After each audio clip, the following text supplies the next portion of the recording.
ਸਾਰੀ ਸੰਗਤ ਨੂੰ ਵਾਹਿਗੁਰੂ ਜੀ ਕਾ ਖਾਲਸਾ, ਵਾਹਿਗੁਰੂ ਜੀ ਕੀ ਫਤਿਹ। ਸ਼੍ਰੀ ਗੁਰੂ ਗ੍ਰੰਥ ਸਾਹਿਬ ਦੇ ਅੰਗ ਨੰਬਰ 358 ਤੇ ਦੂਸਰਾ ਪਹਿਰਾ ਹੈ। ਆਸਾ ਘਰ ਚੌਥਾ, ਮਹਿਲਾ ਪਹਿਲਾ। ਰਾਗ ਦਾ ਨਾਮ ਹੈ ਆਸਾ। ਘਰ ਚੌਥਾ ਵੀ ਚੌਥੇ ਘਰ 'ਚ ਇਸਨੂੰ ਗਾਉਣਾ।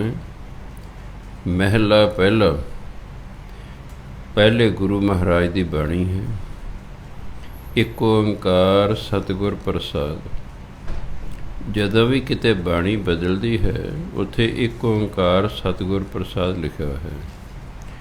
ਸਾਨੂੰ ਵਾਰੀ ਵਾਰੀ ਦ੍ਰਿੜ ਕਰਾਇਆ ਕਿ ਪਰਮਾਤਮਾ ਗੁਰੂ ਦੀ ਕਿਰਪਾ ਨਾਲ ਮਿਲਦਾ ਹੈ।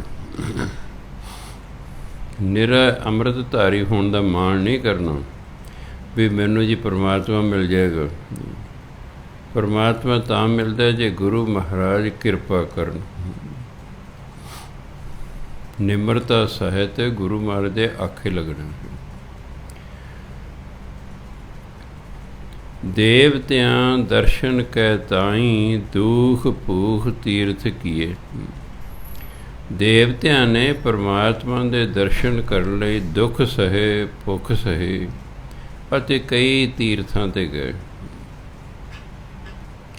ਜੋਗੀ ਜਤੀ ਜੁਗਤ ਮਹਿ ਰਹਤੇ, ਕਰ ਕਰ ਭਗਵੇਂ ਭੇਖ ਪਏ। ਜੋਗੀ ਜਿਹੜੇ ਸਨ, ਜਤੀ ਉੱਚੇ ਆਚਰਣ ਵਾਲੇ, ਆਪਣੇ ਤਰੀਕੇ ਨਾਲ ਜੁਗਤ ਮਹਿ ਰਹਤੇ, ਜੋ ਉਹਨਾਂ ਦੇ ਗੁਰੂਆਂ ਨੇ ਜੁਗਤ ਦੱਸੀ ਸੀ, ਜੀਵਨ ਜੁਗਤੀ, ਉਸ ਤਰ੍ਹਾਂ ਰਹਿੰਦੇ ਰਹੇ। ਕਰ ਕਰ ਭਗਵੇਂ ਭੇਖ ਪਏ ਅਤੇ ਭਗਵੇਂ ਰੰਗ ਦੇ ਕੱਪੜੇ ਪਾਉਂਦੇ ਰਹੇ। ਤੋ ਕਾਰਨ ਸਾਹਿਬਾ ਰੰਗ ਰਤੇ। ਹੇ ਪਰਮਾਤਮਾ, ਤੇਰੀ ਪ੍ਰਾਪਤੀ ਲਈ ਉਹ ਤੇਰੇ ਪਿਆਰ 'ਚ ਰੰਗੇ ਰਹੇ। ਤੇਰੇ ਨਾਮ ਅਨੇਕਾਂ, ਰੂਪ ਅਨੰਤਾ, ਕਹਿਣ ਨਾ ਜਾਹੀਂ ਤੇਰੇ ਗੁਣ ਕੀਤੇ। ਹੇ ਪਰਮਾਤਮਾ, ਤੇਰੇ ਨਾਮ ਅਨੇਕ ਹੀ ਨਾਮ ਨੇ। ਰੂਪ ਅਨੰਤ, ਰੂਪ ਤੇਰੇ ਬੇਅੰਤ ਹਨ। ਕਹਿਣ ਨਾ ਜਾਹੀਂ ਤੇਰੇ ਗੁਣ ਕੀਤੇ। ਤੇਰੇ ਗੁਣ ਕਿਤਨੇ ਨੇ, ਇਹ ਵਰਣਨ ਹੀ ਨਹੀਂ ਕੀਤੇ ਜਾ ਸਕਦੇ। ਦਰ ਕਰ ਮਹਿਲਾ ਹਸਤੀ, ਘੋੜੇ ਛੋੜ ਵਲਾਇਤ ਦੇਸ ਗਏ। ਜਿਨ੍ਹਾਂ ਦੇ ਬਹੁਤ ਵੱਡੇ ਘਰ ਸਨ, ਮਹਿਲਾ ਮਹਿਲ ਸਨ, ਹਸਤੀ ਜਿਨ੍ਹਾਂ ਕੋਲ ਹਾਥੀ ਸਨ, ਘੋੜੇ ਸਨ, ਛੋੜ ਵਲਾਇਤ ਦੇਸ ਗਏ। ਉਹ ਆਪਣੇ ਦੇਸ਼ ਨੂੰ ਛੱਡ ਕੇ ਬਾਹਰ ਚਲੇ ਗਏ, ਭਾਵ ਜੰਗਲਾਂ ਨੂੰ ਚਲੇ ਗਏ। ਵਲਾਇਤ ਦੇਸ਼ ਹੁੰਦਾ ਆਪਣਾ ਦੇਸ਼। ਸੋ ਆਪਣੇ ਇਲਾਕੇ ਨੂੰ, ਆਪਣੇ ਦੇਸ਼ ਨੂੰ ਛੱਡ ਕੇ ਉਹ ਚਲੇ ਗਏ। ਕਾਹਦੇ ਲਈ? ਪਰਮਾਤਮਾ ਦੀ ਪ੍ਰਾਪਤੀ ਲਈ। ਪੀਰ ਪੈਗੰਬਰ ਸਾਲਿਕ ਸਾਧਕ, ਛੋਡੀ ਦੁਨੀਆ ਥਾਂ ਪਏ। ਕਈਆਂ ਪੀਰਾਂ ਨੇ, ਪੈਗੰਬਰਾਂ ਨੇ, ਸਾਲਕ ਗਿਆਨਵਾਨਾਂ ਨੇ, ਸਾਧਕ ਸਿਦਕਵਾਨਾਂ ਨੇ ਇਹ ਦੁਨੀਆ ਛੱਡਤੀ, ਭਾਵ ਆਪਣਾ ਗ੍ਰਸਥ ਛੱਡ ਦਿੱਤਾ। ਕਾਹਦੇ ਛੱਡਿਆ? ਥਾਂ ਪਏ ਤਾਂ ਜੋ ਪਰਮਾਤਮਾ ਦੇ ਦਰ 'ਤੇ ਕਬੂਲ ਹੋ ਜਾਣ, ਇਸ ਲਈ ਛੱਡਿਆ। ਸਾਧ ਸਹਿਜ ਸੁਖ ਰਸ ਕਸ ਤਜੀਏ ਲੈ, ਕਾਪੜ ਛੋੜੇ ਚਮਣ ਲਈਏ। ਕਈਆਂ ਨੇ ਸਾਰੇ ਜੀਵ ਦੇ ਸਵਾਦ ਛੱਡੇ। ਸਹਿਜ ਸੁੱਖ, ਆਰਾਮ ਅਤੇ ਸੁੱਖ ਛੱਡਤਾ। ਰਸ ਕਸ, ਖੱਟੇ ਮਿੱਠੇ ਪਦਾਰਥ ਤਜੀਲੇ ਛੱਡ ਦਿੱਤੇ। ਕਾਪੜ ਛੋੜੇ, ਕੱਪੜੇ ਪਹਿਨਣੇ ਛੱਡ ਦਿੱਤੇ। ਚਮੜ ਲਈਏ ਅਤੇ ਆਪਣੇ ਸਰੀਰ ਦੇ ਦੁਆਲੇ ਚਾਮਲ ਲਪੇਟ ਲਿਆ। ਦੁਖੀਏ ਦਰਦਵੰਦ ਦਰ ਤੇਰੇ, ਨਾਮ ਰਤੇ ਦਰਵੇਸ਼ ਕੇ। ਕਈ ਦੁਖੀ, ਕਈ ਦਰਵੰਦ ਤੇਰੇ ਦਰ 'ਤੇ ਆਏ, ਪਰ ਜਿਹੜੇ ਨਾਮ 'ਚ ਰਤੇ ਗਏ ਉਹ ਦਰਵੇਸ਼ ਹੋ ਗਏ, ਉਹ ਫਕੀਰ ਹੋ ਗਏ, ਉਹ ਸੰਤ ਮਹਾਤਮਾ ਹੋ ਗਏ। ਭਾਵ ਨਾਮ ਜਪਣ ਨਾਲ ਹੀ ਗਰਪ ਹੋਣੀ ਹੈ। ਜਦ ਨਾਮ 'ਚ ਰੰਗੇ ਜਾਏਗੇ ਫਿਰ ਪਰਮਾਤਮਾ ਜਾ ਕੇ ਪ੍ਰਾਪਤੀ ਹੁੰਦੀ ਹੈ। ਖਲੜੀ ਖਪਰੀ ਲੱਕੜੀ ਚਮੜੀ ਸ਼ਿਖਾ, ਇਹਨੂੰ ਸਿਖਾ ਨਹੀਂ ਪੜਨਾ, ਸ਼ਿਖਾ ਬੋਧੀ ਨੂੰ ਕਹਿੰਦੇ, ਸ਼ਿਖਾ ਸੂਤ ਧੋਤੀ ਕੀਨੀ ਖਲੜੀ। ਕਈਆਂ ਸਾਧੂਆਂ ਕੋਲ ਝੋਲਾ ਹੁੰਦਾ, ਉਹ ਖਲ ਦਾ ਝੋਲਾ ਪਾ ਲਿਆ ਉਹਨਾਂ ਨੇ। ਖੱਪਰੀ ਚਿੱਪੀ ਹੁੰਦੀ ਹੈ ਜੋਗੀਆਂ ਕੋਲ, ਕਈਆਂ ਨੇ ਹੱਥ ਚਿੱਪੀ ਫੜ ਲਈ। ਲੱਕੜੀ, ਕਈਆਂ ਨੇ ਲੱਕੜੀ ਦਾ ਡੰਡਾ ਹੱਥ ਫੜ ਲਿਆ। ਚਮੜੀ, ਕਈਆਂ ਨੇ ਮ੍ਰਿਗ ਛਾਲਾ ਫੜ ਲਈ। ਸ਼ਿਖਾ, ਕਈਆਂ ਨੇ ਬੋਧੀ ਰੱਖ ਲਈ। ਸੂਤ, ਕਈਆਂ ਨੇ ਜਨੇਊ ਪਾ ਲਿਆ। ਧੋਤੀ ਕਿਨੀ, ਤੇ ਕਈਆਂ ਨੇ ਧੋਤੀ ਬਣ ਲਈ। ਕਾਹਦੇ ਲਈ? ਪਰਮਾਤਮਾ ਦੀ ਪ੍ਰਾਪਤੀ ਲਈ ਕਰਦੇ ਰਹੇ। ਤੂੰ ਸਾਹਿਬ ਹੋਂ ਸਾਂਗੀ ਤੇਰਾ, ਪ੍ਰਣਵੈ ਨਾਨਕ ਜ਼ਾਤ ਕੈਸੀ। ਹੈ ਪਰਮਾਤਮਾ, ਤੂੰ ਤੇ ਮੇਰਾ ਸਾਹਿਬ ਹੈ, ਮੈਂ ਤਾਂ ਤੇਰਾ ਸਵਾਂਗੀ ਹਾਂ। ਤੇਰਾ ਸਾਂਗ ਰਚਿਆ ਹੋਇਆ ਹੈ, ਭਾਵ ਜਿਵੇਂ ਤੂੰ ਕਹਿਣਾ ਮੈਂ ਉਵੇਂ ਕਰਦਾ ਹਾਂ। ਇਸ ਲਈ ਮੈਨੂੰ ਕਿਸੇ ਜ਼ਾਤ ਪਾਤ ਨਾਲ ਕੋਈ ਲੈਣਾ ਦੇਣਾ ਨਹੀਂ ਹੈ। ਜਿਵੇਂ ਤੂੰ ਕਹਿਣਾ ਮੈਂ ਤਾਂ ਉਵੇਂ ਕਰਦਾ, ਮੈਂ ਤਾਂ ਤੇਰਾ ਸਵਾਂਗੀ ਹਾਂ। ਸੋ ਪਰਮਾਤਮਾ ਦਾ ਹੁਕਮ ਮੰਨਣ ਨਾਲ ਅਤੇ ਉਹਦਾ ਨਾਮ ਜਪਣ ਨਾਲ ਗੱਲ ਬਣਨੀ ਹੈ। ਚਾਹੇ ਆਪਣੇ ਘਰਾਂ 'ਚ ਰਹਿ ਲਓ ਅਤੇ ਚਾਹੇ ਘਰ ਬਾਰ ਛੱਡ ਕੇ ਚਲੇ ਜਾਓ। ਸਿੱਖ ਧਰਮ 'ਚ ਹੈ ਕਿ ਤੁਸੀਂ ਆਪਣੇ ਘਰ ਵਿੱਚ ਹੀ ਰਹੋ, ਆਪਣੇ ਪਰਿਵਾਰ ਵਿੱਚ ਹੀ ਰਹੋ। ਪਰ ਜੇ ਤੁਸੀਂ ਇਕੱਲੇ ਬਿਹੰਗਮ ਵੀ ਰਹਿਣਾ ਚਾਹੁੰਦੇ, ਤੁਹਾਡੀ ਮਰਜ਼ੀ ਹੈ, ਕੋਈ ਬੰਦਿਸ਼ ਨਹੀਂ ਹੈ। ਬਹੁਤ ਸਾਰੇ ਸਾਧੂ ਨੇ, ਉਹਨਾਂ ਵਿਆਹ ਨਹੀਂ ਕਰਾਏ, ਆਪਣੇ ਡੇਰੇ ਬਣਾ ਕੇ ਰਹਿ ਰਹੇ ਨੇ। ਪਰ ਬਹੁਤਾ ਸਾਡਾ ਜਿਹੜਾ ਧਰਮ ਹੈ ਉਹ ਗ੍ਰਸਥੀ ਧਰਮ ਹੈ। ਅੱਗੇ ਕਹਿੰਦੇ ਆਸਾ ਘਰ ਪੰਜਵਾਂ ਮਹਿਲਾ ਪਹਿਲਾ, ਇੱਕ ਓਂਕਾਰ ਸਤਿਗੁਰ ਪ੍ਰਸਾਦ। ਪੀਤਰ ਪੰਚ ਗੁਪਤ ਮਨ ਵਸ। ਅੰਦਰ ਜਿਹੜੇ ਸਾਡੇ ਸਰੀਰ 'ਚ ਨੇ, ਗੁਪਤ ਰੂਪ 'ਚ ਮਨ 'ਚ ਕੌਣ ਵਸਦੇ ਨੇ? ਪੰਜ। ਕਾਮ, ਕ੍ਰੋਧ, ਲੋਭ, ਮੋਹ, ਹੰਕਾਰ। ਇਹ ਪੰਜੇ ਸਾਡੇ ਮਨ 'ਚ ਵਸਦੇ ਨੇ ਅਤੇ ਗੁਪਤ ਰੂਪ 'ਚ ਵਸਦੇ ਨੇ। ਇਹ ਦਿਸਦੇ ਨਹੀਂ ਕਿਸੇ ਨੂੰ, ਕਿਉਂਕਿ ਇਹਨਾਂ ਦਾ ਰੂਪ ਤਾਂ ਕੋਈ ਹੈ ਨਹੀਂ, ਨਾ ਕਾਮ ਦਾ, ਨਾ ਕ੍ਰੋਧ ਦਾ, ਨਾ ਲੋਭ ਦਾ, ਨਾ ਮੋਹ ਦਾ, ਨਾ ਹੰਕਾਰ ਦਾ। ਇਸ ਲਈ ਗੁਪਤ ਤੌਰ 'ਤੇ ਮਨ 'ਚ ਵਸਦੇ ਨੇ। ਥਿਰ ਨਾ ਰਹੇ ਜੈਸੇ ਭਵੇਂ ਉਦਾਸੇ। ਉਦਾਸੀ ਹੁੰਦੇ ਉਦਾਸੀ ਸਾਧੂ। ਜਿਵੇਂ ਉਦਾਸੀ ਸਾਧੂ ਇੱਕ ਥਾਂ 'ਤੇ ਟਿਕੇ ਨਹੀਂ ਰਹਿੰਦੇ, ਕਦੇ ਕਿਤੇ ਕਦੇ ਕਿਤੇ, ਇਸੇ ਤਰ੍ਹਾਂ ਹੀ ਇਹ ਜਿਹੜੇ ਕਾਮ, ਕ੍ਰੋਧ, ਲੋਭ, ਮੋਹ, ਹੰਕਾਰ ਨਾ, ਇਹ ਟਿਕਦੇ ਨਹੀਂ ਹੈਗੇ। ਇਹ ਸਾਨੂੰ ਭੜਕਾਈ ਰੱਖਦੇ ਨੇ, ਕਦੇ ਕਿਤੇ ਕਦੇ ਕਿਤੇ। ਇਹਨਾਂ ਕਾਰਨ, ਇਹਨਾਂ ਪੰਜਾਂ ਦੇ ਕਾਰਨ ਮਨ ਮੇਰਾ ਦਇਆਲ ਸੇਤੀ ਥਿਰ ਨਾ ਰਹੇ। ਮੇਰਾ ਮਨ ਪਰਮਾਤਮਾ ਦੇ ਨਾਲ ਟਿਕਦਾ ਨਹੀਂ ਹੈ, ਫਿਰ ਨਹੀਂ ਰਹਿੰਦਾ। ਇੱਕ ਅੱਧਾ ਮਿੰਟ ਆਪਣਾ ਮਨ ਲੱਗਦਾ ਨਾਮ ਬਾਣੀ 'ਚ, ਫਿਰ ਮਨ ਇੱਧਰ ਉੱਧਰ ਚਲਾ ਜਾਂਦਾ ਹੈ, ਸਥਿਰ ਨਹੀਂ ਹੁੰਦਾ ਮਨ, ਟਿਕਦਾ ਨਹੀਂ ਮਨ। ਲੋਭੀ, ਕਪਟੀ, ਪਾਪੀ, ਪਾਖੰਡੀ, ਮਾਇਆ ਅਧਿਕ ਲੱਗੇ। ਇਹ ਮਨ ਤਾਂ ਲੋਭੀ ਹੈ, ਕਪਟੀ ਹੈ, ਦੂਜੇ ਨਾਲ ਕਪਟ ਕਰਦਾ ਹੈ। ਪਾਪੀ ਹੈ, ਪਾਖੰਡੀ ਹੈ, ਅੰਦਰੋਂ ਹੋਰ ਹੈ, ਬਾਹਰੋਂ ਹੋਰ ਹੈ। ਮਾਇਆ ਅਧਿਕ ਲੱਗੇ, ਇਹਨੂੰ ਮਾਇਆ ਦੀ ਬਹੁਤ ਜ਼ਿਆਦਾ ਤਮੰਨਾ ਹੈ। ਇਸ ਲਈ ਟਿਕੇ ਕਿਵੇਂ? ਜਦੋਂ ਮਨ ਤੇ ਇਸ ਪਾਸੇ ਲੱਗਾ ਹੋਇਆ, ਫਿਰ ਟਿਕੇਗਾ ਕਿਵੇਂ? ਫੂਲ ਮਾਲਾ ਗਲ ਪਹਿਰੂੰਗੀ ਹਾਰੋ, ਮਿਲੇਗਾ ਪ੍ਰੀਤਮ ਤਬ ਕਰੂੰਗੀ ਸ਼ਿੰਗਾਰੋ। ਜਦੋਂ ਮੈਨੂੰ ਪਿਆਰਾ ਪ੍ਰੀਤਮ ਮਿਲੇਗਾ ਨਾ, ਫਿਰ ਮੈਂ ਹਾਰ ਸ਼ਿੰਗਾਰ ਕਰਾਂਗੀ। ਕੀ ਕਰਾਂਗੀ? ਫੂਲ ਮਾਲਾ ਗਲ ਪਹਿਰੂੰਗੀ ਹਾਰੋ, ਮੈਂ ਫੁੱਲਾਂ ਦੀ ਮਾਲਾ ਬਣਾ ਕੇ ਗਲ 'ਚ ਹਾਰ ਦੇ ਤੌਰ 'ਤੇ ਪਾਵਾਂਗੀ। ਪ੍ਰੀਤਮ ਜੇ ਮੇਰਾ ਮਿਲ ਗਿਆ ਨਾ, ਮੈਂ ਫਿਰ ਇਹ ਸ਼ਿੰਗਾਰ ਕਰਾਂਗੀ। ਪੰਚ ਸਖੀ, ਸਖੀ ਇੱਕ ਵਚਨ ਹੁੰਦਾ ਹੈ, ਪੰਚ ਹੁਣ ਪੰਜ ਨੇ, ਇਸ ਲਈ ਸਖੀ ਖੱਖਰ ਬਿਆਰੀ ਬਿੰਦੀ ਜਦ ਲਾ ਦੇਂਗੇ ਬਹੁਵਚਨ ਹੋ ਗਿਆ। ਪੰਚ ਸਖੀ ਹਮ ਏਕ ਪਧਾਰੋ, ਪਧਾਰੋ ਬਨੇ ਪਤੀ, ਭਾਵ ਆਤਮਾ। ਇਹ ਪੰਜ ਸਖੀਆਂ ਨੇ, ਪੰਜ ਸਾਡੇ ਇੰਦਰੀਆਂ ਨੇ, ਪੰਜ ਗਿਆਨ ਜਿਹੜੀ ਸਾਡੀ ਇੰਦਰੀਆਂ ਨੇ ਨਾ, ਉਹ ਤੇ ਪੰਜ ਨੇ। ਜਿਹੜੇ ਆਤਮਾ ਹੈ ਉਹ ਇੱਕੋ ਹੀ। ਏਕ ਪਧਾਰੋ ਇੱਕ ਪਤੀ ਹੈ, ਭਾਵ ਆਤਮਾ ਇੱਕ ਹੈ।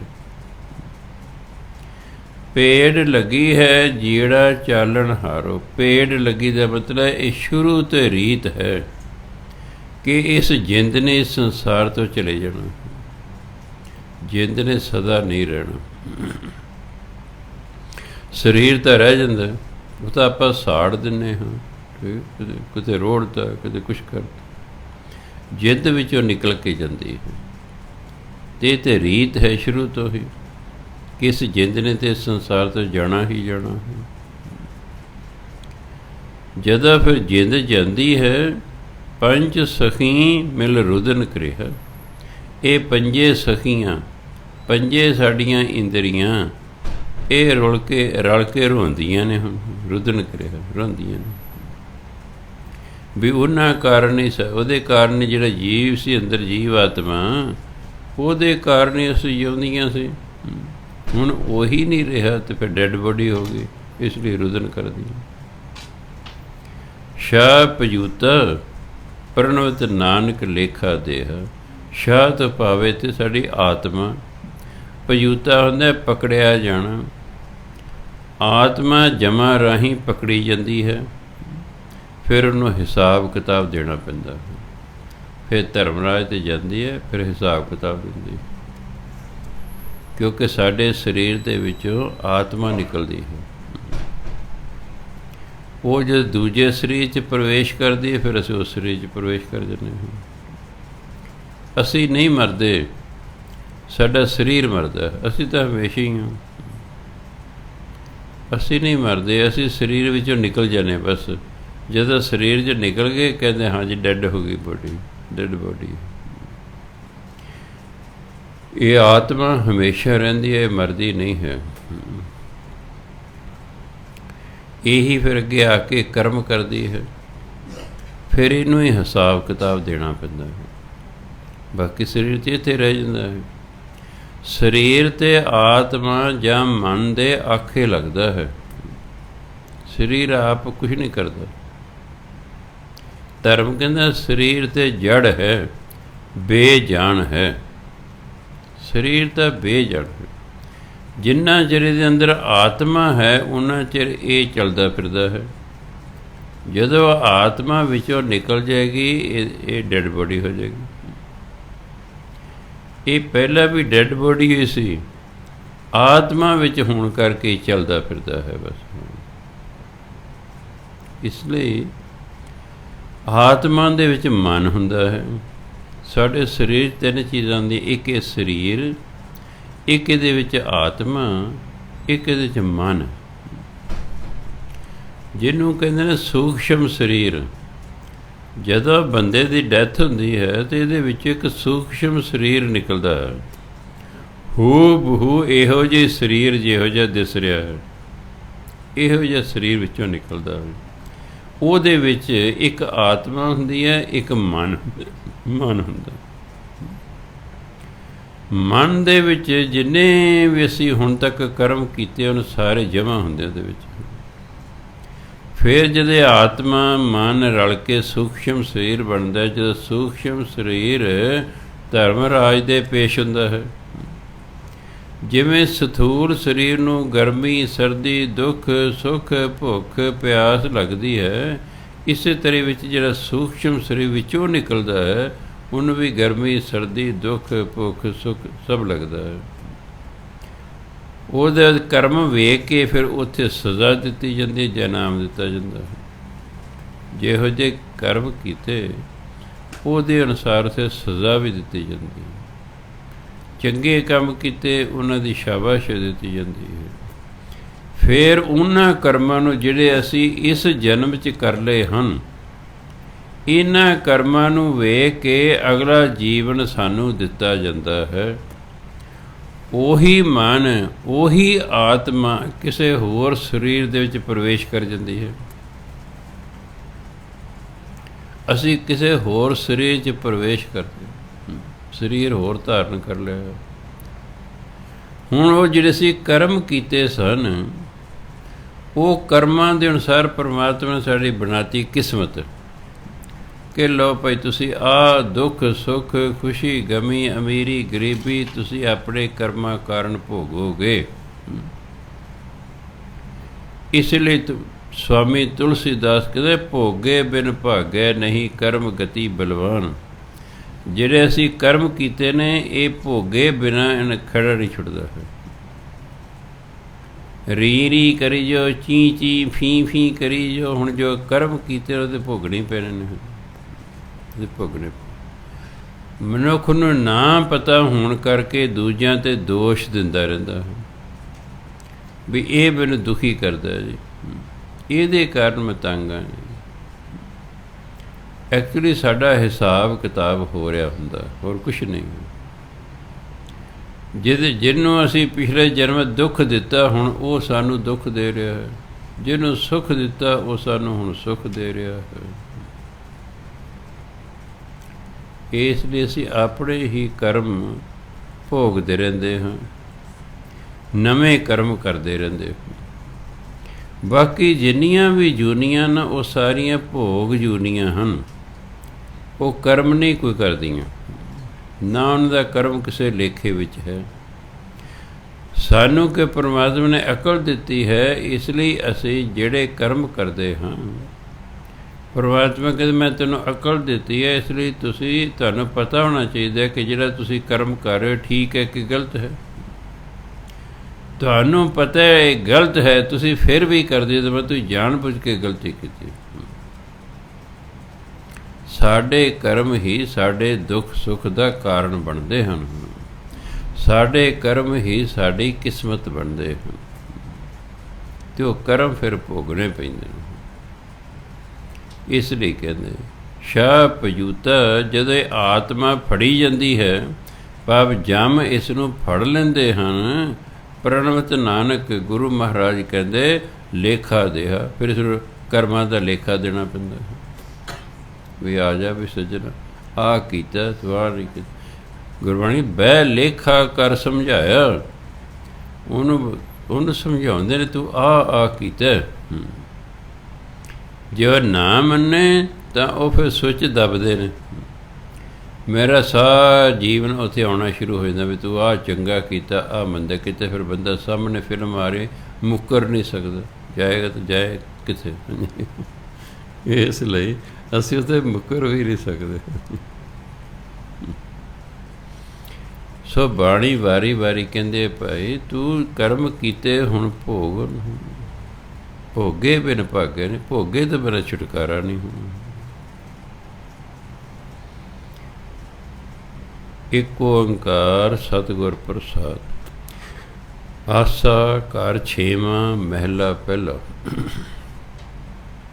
ਮਨ ਮੋਤੀ ਜੇ ਗਹਿਣਾ ਹੋਵੇ, ਪਾਉਣ ਹੋਵੇ ਸੂਤ ਧਾਰੀ, ਖਿਮਾ ਸ਼ਿੰਗਾਰ ਕਾਮਣ ਤਨ ਪਹਿਰੈ, ਰਾਵੈ ਲਾਲ ਪਿਆਰੀ।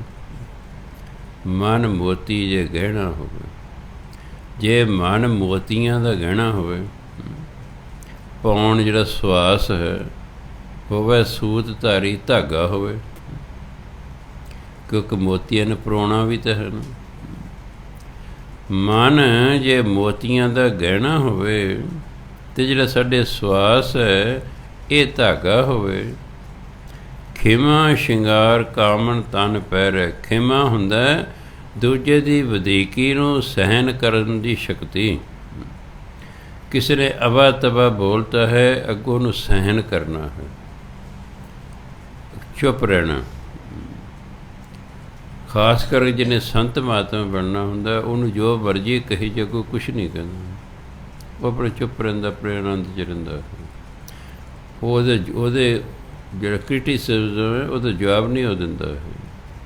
ਉਹਨੂੰ ਪਤਾ ਹੈ ਸੰਸਾਰ ਹੈ, ਨਾ ਸਾਰਿਆਂ ਨੇ ਮੇਰੀ ਵਡਿਆਈ ਕਰਨੀ ਹੈ, ਨਾ ਸਾਰਿਆਂ ਨੇ ਮੈਨੂੰ ਨਿੰਦਣਾ ਹੈ। ਅਸੀਂ ਦੂਸਰੇ ਨੂੰ ਆਪਣੇ ਵਿਚਾਰਾਂ ਅਨੁਸਾਰ ਪਰਖਦੇ ਹਾਂ। ਸਾਡੇ 'ਚ ਇੱਕ ਨੁਕਸ ਹੈ, ਜੇ ਤੇ ਉਹ ਸਾਡੇ ਵਿਚਾਰਾਂ ਅਨੁਸਾਰ ਗੱਲ ਕਰ ਰਿਹਾ ਹੈ ਫਿਰ ਤਾਂ ਬਹੁਤ ਵਧੀਆ ਬੰਦਾ ਜੀ। ਜੇ ਸਾਡੇ ਵਿਚਾਰਾਂ ਦੇ ਵਿਰੁੱਧ ਉਹ ਗੱਲ ਕਰਦਾ ਫਿਰ ਇਹ ਸਾਡਾ ਦੁਸ਼ਮਣ ਹੈ ਜੀ। ਅਸੀਂ ਦੂਸਰੇ ਨੂੰ ਆਪਣੇ ਵਿਚਾਰਾਂ ਅਨੁਸਾਰ ਪਰਖਦੇ ਹਾਂ ਵੀ ਉਹ ਚੰਗਾ ਕਿ ਮੰਦਾ ਹੈ। ਨਹੀਂ, ਸਾਨੂੰ ਗੁਰਬਾਣੀ ਅਨੁਸਾਰ ਉਸ ਨੂੰ ਪਰਖਣਾ ਚਾਹੀਦਾ ਕਿ ਜੋ ਕਹਿ ਰਿਹਾ ਹੈ ਕਿ ਇਸ ਗੱਲ ਦੀ ਗੁਰਬਾਣੀ ਆਗਿਆ ਦਿੰਦੀ ਹੈ। ਜੇ ਦਿੰਦੀ ਹੈ ਤਾਂ ਠੀਕ ਹੈ, ਉਹਨੂੰ ਕਹੀ ਜਾਣ ਦੇ। ਉਹ ਜੋ ਕਰਮ ਕਰੇ ਕਿ ਗੁਰਬਾਣੀ ਉਸ ਦੀ ਆਗਿਆ ਦਿੰਦੀ ਹੈ, ਜੇ ਆਗਿਆ ਦਿੰਦੀ ਹੈ ਠੀਕ ਹੈ, ਉਹਨੂੰ ਕਰੀ ਜਾਣ ਦੇ, ਭਾਵੇਂ ਸਾਡੇ ਕਰਮ ਉਹਦੇ ਨਾਲ ਮਿਲਣ ਨਾ ਮਿਲਣ। ਦੇਖੋ, ਚੋਰ ਨੇ ਆਪਣੇ ਤਰੀਕੇ ਨਾਲ ਸਾਨੂੰ ਸਮਝਣਾ, ਅਸੀਂ ਆਪਣੇ ਤਰੀਕੇ ਨਾਲ ਚੋਰ ਨੂੰ ਸਮਝਣਾ। ਅਸੀਂ ਜੇ ਚੋਰ ਨਹੀਂ ਤਾਂ ਸਾਨੂੰ ਚੋਰ ਭੈੜਾ ਲੱਗੇਗਾ। ਅਸੀਂ ਜੇ ਸ਼ਰਾਬ ਨਹੀਂ ਪੀਂਦੇ ਤਾਂ ਸ਼ਰਾਬ ਪੀਣ ਵਾਲਾ ਸਾਨੂੰ ਭੈੜਾ ਲੱਗੇਗਾ। ਅਸੀਂ ਆਪਣੇ ਤਰੀਕੇ ਨਾਲ ਕਿਸੇ ਨੂੰ ਨਹੀਂ ਪਰਖਣਾ, ਅਸੀਂ ਗੁਰਬਾਣੀ ਅਨੁਸਾਰ ਪਰਖਣਾ। ਉਹ ਸ਼ਰਾਬ ਪੀ ਰਿਹਾ ਹੈ, ਗੁਰਬਾਣੀ ਇਸ ਦੀ ਆਗਿਆ ਨਹੀਂ ਦਿੰਦੀ, ਇਸ ਲਈ ਅਸੀਂ ਉਹਨੂੰ ਪੋਲਾਈਟਲੀ ਸਮਝਾਉਣਾ ਹੈ, ਭਾਈ ਤੂੰ ਸ਼ਰਾਬ ਨਾ ਪੀਆ ਕਰ। ਇਹ 3 ਪ੍ਰਕਾਰ ਦੇ ਨੁਕਸਾਨ ਕਰਦੀ ਹੈ। ਨਸ਼ਾ 3 ਪ੍ਰਕਾਰ ਦਾ ਨੁਕਸਾਨ ਕਰਦਾ ਹੈ। ਇੱਕ ਸਾਡੇ ਸਰੀਰ ਦਾ, ਦੂਸਰਾ ਸਾਡੇ ਪੈਸਿਆਂ ਦਾ, ਤੀਸਰਾ ਸਾਡੀ ਇੱਜ਼ਤ ਦਾ। ਨਸ਼ਈ ਦਾ ਕੋਈ ਸਤਿਕਾਰ ਨਹੀਂ ਕਰਦਾ। ਨਸ਼ਈ ਪੈਸਿਆਂ ਦੀ ਵੀ ਬਰਬਾਦੀ ਕਰਦਾ ਹੈ ਅਤੇ ਸਮਾਂ ਪਾ ਕੇ ਨਸ਼ਈ ਦਾ ਸਰੀਰ ਵੀ ਬਰਬਾਦ ਹੋ ਜਾਂਦਾ ਹੈ। ਕਈ ਵਾਰ ਅਖਬਾਰ 'ਚ ਪਹਿਲੇ ਸਫ਼ੇ 'ਤੇ ਛਪਿਆ, ਨਸ਼ੇ ਦੀ ਓਵਰਡੋਜ਼ ਕਾਰਨ ਇਹ ਫਲਾਣਾ ਮਰ ਗਿਆ ਜੀ। ਕਿਹਦੀ ਹਮਦਰਦੀ? ਮਾਂ ਪਿਓ ਦੇ ਰੋਣੇ ਰੋਣ ਦਾ ਤਾਂ ਬੱਚਾ ਸੀ, ਦੂਜੇ ਕਿਸੇ ਨੂੰ ਕੀ ਹਮਦਰਦੀ? ਕਹਿੰਦਾ ਮਰ ਗਿਆ। ਸੋ ਇਸ ਲਈ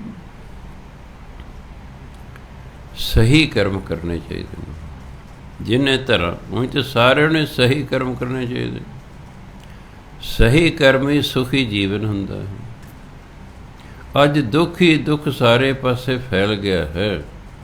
ਧਿਆਨ ਨਾਲ ਤੁਸੀਂ ਆਪਣੇ ਪਰਿਵਾਰ ਨੂੰ, ਆਲੇ ਦੁਆਲੇ ਰਿਸ਼ਤੇਦਾਰਾਂ ਨੂੰ ਵੇਖੋ, ਕਰਮ ਹੀ ਨਹੀਂ ਸਹੀ ਕਰ ਰਹੇ। ਕਰਮ ਸਹੀ ਨਹੀਂ ਕਰ ਰਹੇ, ਇਸ ਲਈ ਦੁੱਖ ਹੀ ਹੋਵੇਗਾ। ਕੋਈ ਸਾਡੀ ਆਦਤ ਹੈ, ਅਸੀਂ ਦੂਸਰੇ ਨੂੰ ਮਾੜਾ ਕਹਿੰਦੇ ਹਾਂ। ਮੇਰੇ ਕੋਲ ਬੀਬੀ ਆ ਜਾਏ, ਮੇਰਾ ਘਰ ਵਾਲਾ ਸ਼ਰਾਬ ਪੀਂਦਾ ਜੀ। ਮੈਂ ਤੇਰਾ ਬਾਪ ਵੀ ਤਾਂ ਪੀਂਦਾ? ਬੋਲ, ਨਹੀਂ ਪੀਂਦਾ? ਕਹਿੰਦਾ ਪੀਂਦਾ ਜੀ। ਮੈਂ ਫਿਰ ਪੀਣ ਵਾਲਾ ਬੰਦਾ ਹਮੇਸ਼ਾ ਪੀਣ ਵਾਲਾ ਜਵਾਈ ਲੱਭੇਗਾ, ਤਾਂ ਹੀ ਉਹਦੀ ਸੇਵਾ ਹੋਏਗੀ ਨਾ। ਇਸ ਲਈ ਆਪਣੇ ਘਰ ਵਾਲੇ ਨੂੰ ਕੁਛ ਨਹੀਂ ਕਹਿਣਾ, ਆਪਣੇ ਬਾਪ ਨੂੰ ਸਵੇਰੇ ਉੱਠ ਕੇ ਗਾਲਾਂ ਕੱਢਿਆ ਕਰ ਵੀ ਬਾਪੂ ਤੇਰਾ ਸਤਿਆਨਾਸ਼ ਹੋਵੇ, ਤੂੰ ਆਪ ਪੀਂਦਾ ਸੀ, ਮੇਰਾ ਪੀਣ ਵਾਲਾ ਘਰ ਵਾਲਾ ਲੱਭਦਾ। ਮੈਂ ਬਾਪ ਨੂੰ ਗਾਲਾਂ ਨਹੀਂ ਕੱਢਦੇ, ਘਰ ਵਾਲੇ ਨੂੰ ਆ ਗਿਆ ਸੜਿਆ ਜਿਹਾ, ਆ ਗਿਆ ਪੀ ਕੇ, ਉਹਨੂੰ ਕਹਿੰਦੇ ਹੋ ਤੁਸੀਂ। ਆਪਣੇ ਬਾਪੂ ਨੂੰ ਕਹੋ, ਆਪਣੇ ਭਰਾਵਾਂ ਨੂੰ ਕਹੋ ਜਿਹੜੇ ਪੀਂਦੇ ਨੇ। ਆਪੇ ਨੂੰ ਕਹਿਣਾ ਔਖਾ, ਬਗਾਨੇ ਨੂੰ ਕਹਿਣਾ ਸੌਖਾ। ਮੈਂ ਦੌੜ ਜਾ ਪਹਿਲਾਂ ਆਪਣੇ ਬਾਪ ਨੂੰ ਹਟਾ, ਆ ਜਾਂਦੇ ਇੱਥੇ ਪੁੱਤਰ ਚੱਕ ਕੇ, ਸਾਡਾ ਘਰ ਵਾਲਾ ਸ਼ਰਾਬ ਪੀਣਾ ਹੁਣ ਜੀ, ਪਹਿਲਾਂ ਆਪਣੇ ਬਾਪ ਨੂੰ ਹਟਾ। ਹਾਂ, ਤੇਰਾ ਬਾਪ ਨਹੀਂ ਪੀਂਦਾ। ਕਹਿ ਜੀ ਮੇਰਾ ਬਾਪ ਨਹੀਂ ਪੀਂਦਾ। ਮੈਂ ਜਦੋਂ ਤੇਰਾ ਵਿਆਹ ਉਦੋਂ ਤਾਂ ਪੀਂਦਾ ਸੀ ਨਾ। ਹਾਂ, ਕਹਿ ਜੀ ਉਦੋਂ ਪੀਂਦਾ ਸੀ। ਮੈਂ ਬਸ ਫਿਰ ਉਦੋਂ ਪੀਂਦਾ ਸੀ, ਇਸ ਲਈ ਉਹਨੇ ਪੀਣ ਵਾਲਾ ਜਵਾਈ ਲੱਭ ਲਿਆ।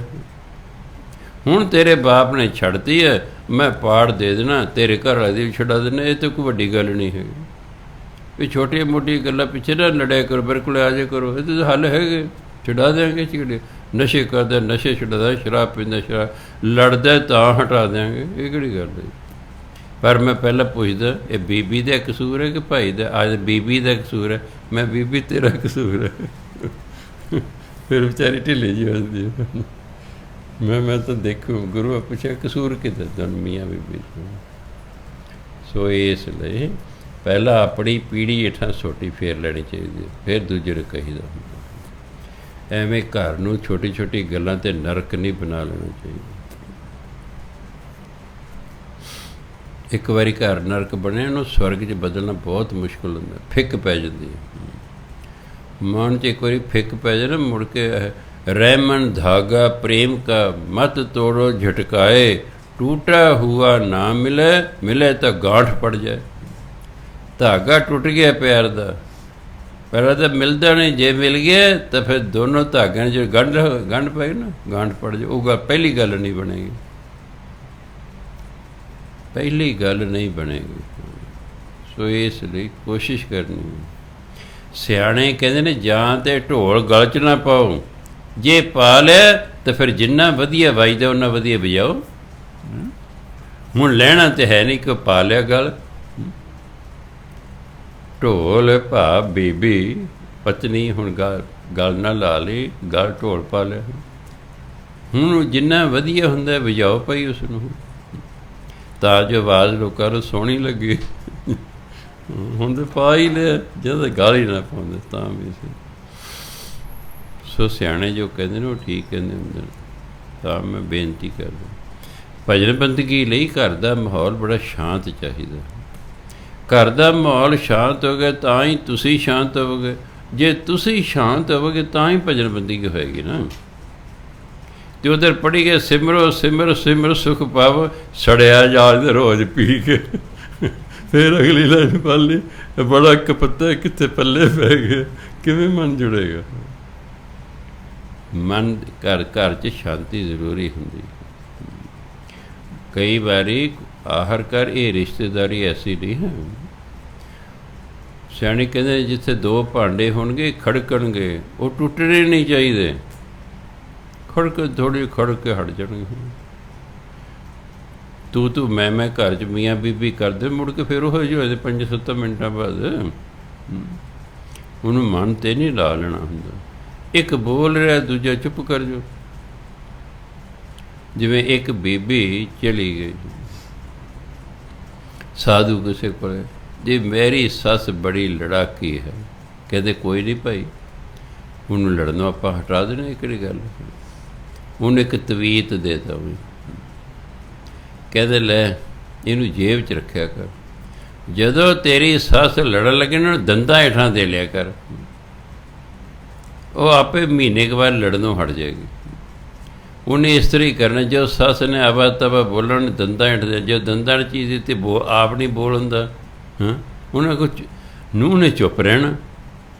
ਮਹੀਨੇ ਬਾਅਦ ਆਂਢਣਾ ਗੁਆਂਢਣਾ ਕਹਿੰਦੀਆਂ ਦੇਖ ਤੇਰੀ ਨੂੰਹ ਕਿੰਨੀ ਚੰਗੀ ਹੈ, ਤੂੰ ਆਵਾ ਤਵਾ ਬੋਲਦੀ ਰਹਿੰਦੀ ਹੈ, ਅੱਗੋਂ ਵਿਚਾਰੀ ਬੋਲਦੀ ਹੀ ਨਹੀਂ, ਤੈਨੂੰ ਸ਼ਰਮ ਨਹੀਂ ਆਉਂਦੀ? ਉਹਨੂੰ ਕਹਿ ਕੇ ਸੱਸ ਨੂੰ ਵੀ ਹਟਾਤਾ, ਆਪੇ ਸ਼ਾਂਤੀ ਹੋ ਗਈ। ਇੱਕ ਨੂੰ ਤਾਂ ਚੁੱਪ ਕਰਨਾ ਪਏਗਾ। 2-4 ਮਿੰਟ ਇਹ ਉਬਾਲ ਹੁੰਦਾ, ਮੈਂ ਦੇਖਿਆ ਘਰ 'ਚ, ਆਪਾਂ ਗ੍ਰਸਤੀ ਹਾਂ, 2-4 ਮਿੰਟਾਂ ਦਾ ਉਬਾਲ ਹੁੰਦਾ ਹੈ। ਫਿਰ ਜਿਹੜਾ ਹੈ ਆਪਾਂ ਕੀ ਕਰਦੇ ਹਾਂ, ਦੁੱਧ ਉਬਲਣ ਲੱਗਾ ਨਾ, ਪਾਣੀ ਲਿਆ, ਰਾਤੀ ਛੱਟਾ ਮਾਰਿਆ, ਉਹ ਸ਼ਾਂਤ ਹੋ ਜਾਂਦਾ ਹੈ। ਚੁੱਪ ਰਹੋ 2 ਮਿੰਟਾਂ ਲਈ, ਹੋਰ ਸ਼ਾਂਤੀ ਹੋ ਜਾਏਗੀ। ਹੋਰ ਕੀ ਹੈ? ਸੋ ਜਦੋਂ ਘਰ 'ਚ ਸ਼ਾਂਤੀ ਹੋਏਗੀ ਤਾਂ ਅਸੀਂ ਭਜਨ ਬੰਦਗੀ ਕਰ ਸਕਦੇ ਹਾਂ। ਤਾਂ ਮੈਂ ਵਿੱਚ ਰੋਕ ਕੇ ਕਥਾ ਦੱਸਦਾ ਰਹਿਣਾ ਕੁਛ, ਕਿਉਂਕਿ ਮੈਨੂੰ ਪਤਾ ਹੈ ਕਿ ਭਜਨ ਬੰਦਗੀ ਮਨ ਦੀ ਸ਼ਾਂਤੀ ਤੋਂ ਬਿਨਾਂ ਨਹੀਂ ਹੁੰਦੀ ਹੈ। ਮਨ ਸ਼ਾਂਤ ਹੋਏਗਾ ਤਾਂ ਜਾ ਕੇ ਮਨ ਭਜਨ ਬੰਦਗੀ ਟਿਕੇਗਾ। ਮਨ ਟਿਕੇਗਾ ਅਤੇ ਤਾਂ ਹੀ ਸਾਨੂੰ ਕੋਈ ਫਲ ਪ੍ਰਾਪਤ ਹੋਵੇਗਾ ਨਾ। ਜੇ ਮਨ ਹੀ ਨਹੀਂ ਟਿਕਦਾ ਤਾਂ ਉਹ ਭਜਨ ਬੰਦਗੀ ਨੂੰ ਫਲ ਨਹੀਂ ਲੱਗਿਆ ਕਰਦਾ। ਸੋ ਤਾਂ ਕਹਿੰਦੇ ਮਨ ਮੋਤੀ ਜੇ ਗਹਿਣਾ ਹੋਵੇ, ਮਨ ਨੂੰ ਮੋਤੀਆਂ ਦਾ ਗਹਿਣਾ ਬਣਾਓ। ਪਾਉਣ ਜੇ ਸਵਾਸ ਹੈ ਉਹਨੂੰ ਧਾਗਾ ਬਣਾਓ, ਸੂਤ ਧਾਰੀ ਧਾਗਾ ਬਣਾਓ। ਖਿਮਾ ਹੁੰਦਾ ਕਿਸੇ ਦੀ ਵਧੀਕੀ ਨੂੰ ਸਹਿਣ ਦਾ ਗੁਣ, ਸਹਿ ਸਕਣ ਦਾ ਗੁਣ, ਉਹਨੂੰ ਕਹਿੰਦੇ ਖਿਮਾ। ਖਿਮਾ ਸ਼ਿੰਗਾਰ ਕਾਮਣ ਤਨ ਪਹਿਰ, ਅਤੇ ਜੀਵ ਇਸ ਦੀ ਕਾਹਦਾ ਸ਼ਿੰਗਾਰ ਕਰੇ? ਸਹਿਣ ਸ਼ਕਤੀ ਦਾ। ਅੰਦਰ ਸਹਿਣ ਸ਼ਕਤੀ ਹੋਵੇ, ਅਸੀਂ ਕਿਸੇ ਦੇ ਕੌੜੇ ਬੋਲਣ ਨੂੰ ਸਹਾਰ ਸਕੀਏ। ਸਹਿਣ ਸ਼ਕਤੀ ਹੋਣੀ ਚਾਹੀਦੀ। ਅੱਜ ਸੰਤਾਂ ਮਹਾਤਮਾ ਕੀ ਸਹਿਣ ਸ਼ਕਤੀ ਘਟਦੀ ਜਾਂਦੀ ਹੈ। ਉਹ ਆਪਸ ਵਿੱਚ ਸਟੇਜਾਂ 'ਤੇ ਲੜੀ ਜਾਂਦੇ ਇੱਕ ਦੂਜੇ ਨਾਲ, ਅੱਛਾ ਨਹੀਂ ਲੱਗਦਾ ਹੈ। ਉਹਦਾ ਦੂਜੇ ਭਜਨ ਬੰਦਗੀ ਕਰਨ ਵਾਲੇ 'ਤੇ ਪ੍ਰਭਾਵ ਅੱਛਾ ਨਹੀਂ ਪੈਂਦਾ। ਪਰ ਕਈ ਯਾਰ ਤਾਂ ਆਪ ਹੀ ਲੜੀ ਜਾਂਦੇ ਨੇ, ਸਾਨੂੰ ਕੀ ਕਹਿਣਗੇ? ਇਸ ਲਈ ਜਿਹੜਾ ਧਾਰਮਿਕ ਬੰਦਾ ਉਹਨੂੰ ਤਾਂ ਬੜਾ ਕੁਛ ਸਹਿਣਾ ਪੈਂਦਾ ਹੈ। ਸਾਡੇ ਗੁਰੂਆਂ ਨਾਲ ਦੁਸ਼ਮਣ ਨੇ ਕਿੱਥੋਂ ਤੱਕ ਕੀਤਾ, ਪਰ ਉਹਨਾਂ ਕਿਸੇ ਨੂੰ ਕੁਛ ਨਹੀਂ ਕਿਹਾ, ਈਵਨ ਕੋਈ ਸ਼ਰਾਪ ਵੀ ਨਹੀਂ ਦਿੱਤਾ, ਕੁਛ ਨਹੀਂ ਕਿਹਾ। ਤਤ ਤਵੀ 'ਤੇ ਬਿਠਾਤਾ, ਸੱਤ ਬਚਨ ਬਹਿ ਗਏ, ਕੁਛ ਨਹੀਂ ਕਿਹਾ, ਦੁਸ਼ਮਣ ਨੂੰ ਵੀ ਕੁਛ ਨਹੀਂ ਕਿਹਾ ਹੈ। ਸੋ ਜਦੋਂ ਅਸੀਂ ਭਜਨ ਬੰਦਗੀ ਕਰਨੀ, ਸਾਨੂੰ ਬਹੁਤ ਕੁਛ ਸਹਿਣਾ ਪੈਣਾ, ਤਾਂ ਆਤਮਿਕ ਅਵਸਥਾ ਉੱਚੀ ਹੋਵੇਗੀ। ਜਦੋਂ ਫਿਰ ਖਿਮਾ ਰੂਪੀ ਸ਼ਿੰਗਾਰ ਇਹ ਜੀਵ ਇਸਤਰੀ ਆਪਣੇ ਤਣ 'ਤੇ ਪਹਿਨੇਗੀ ਨਾ, ਰਾਵੈ ਲਾਲ ਪਿਆਰੀ, ਲਾਲ ਦਾ ਪਿਆਰਾ ਪਰਮਾਤਮਾ, ਫਿਰ ਪਰਮਾਤਮਾ ਉਹਨੂੰ ਪਿਆਰ ਕਰੇਗਾ, ਉਹਨੂੰ ਪਿਆਰ ਕਰੇ। ਲਾਲ ਬਹੁ ਗੁਣ ਕਾਮਣ ਮੋਹੀ, ਪਰਮਾਤਮਾ 'ਚ ਬੜੇ ਗੁਣ ਨੇ। ਲਾਲ ਪਰਮਾਤਮਾ ਬੜੇ ਗੁਣ ਨੇ, ਅਤੇ ਕਾਮਣ ਇਹ ਜੀਵ ਇਸਤਰੀ ਉਹਨਾਂ ਗੁਣਾਂ ਕਾਰਨ ਮੋਹੀ ਗਈ ਹੈ। ਕਈ ਵਾਰੀ ਆਪਾਂ ਕਿਸੇ ਦੇ ਗੁਣਾਂ ਕਾਰਨ ਵੀ ਉਹਨੂੰ ਚੰਗਾ ਸਮਝਣ ਲੱਗ ਜਾਂਦੇ, ਉਹ ਸਾਨੂੰ ਚੰਗਾ ਲੱਗਦਾ, ਉਹਦੇ ਆਪਾਂ ਨੇੜੇ ਆਉਂਦੇ ਹਾਂ, ਉਹਨੂੰ ਪਿਆਰ ਕਰਦੇ, ਕਿਉਂਕਿ ਜਿਹੜੇ ਗੁਣ ਨੇ ਇਹ ਦੂਜੇ ਨੂੰ ਆਪਣੇ ਵੱਲ ਖਿੱਚਦੇ ਨੇ, ਔਗਣ ਜਿਹੜੇ ਨੇ ਇਹ ਦੂਜੇ ਨੂੰ ਪਰਾਂ ਨੂੰ ਧੱਕਦੇ ਹਨ। ਤੇਰੇ ਗੁਣ ਹੋਹੇ ਨਾ ਅਵਰੇ, ਹੇ ਪਰਮਾਤਮਾ ਤੇਰੇ ਜਿੰਨੇ ਗੁਣ ਕਿਸੇ ਹੋਰ ਵਿੱਚ ਨਹੀਂ ਹੈਗੇ। ਤੇਰੇ ਗੁਣ ਹੋਹੇ ਨਾ ਅਵਰੀ, ਅਵਰੀ ਦੇ ਕਿਸੇ ਹੋਰ ਵਿੱਚ, ਤੇਰੇ ਵਾਲੇ ਜਿਹੜੇ ਗੁਣ ਨੇ ਕਿਸੇ ਹੋਰ ਵਿੱਚ ਨਹੀਂ ਹੈਗੇ। ਹਰ ਹਰ ਹਾਰ ਕੰਠ ਲੈ ਪਹਿਰ, ਦਾਮੋਦਰ ਦੰਤ ਲਈ, ਹਰੀ ਦੇ ਨਾਮ ਦਾ ਗਲ 'ਚ ਹਾਰ ਪਾਵੇ, ਕੰਠ ਗਲ ਨੂੰ ਕਹਿੰਦੇ, ਹਰੀ ਦੇ ਨਾਮ ਦਾ ਹਾਰ ਗਲ 'ਚ ਪਾਵੇ।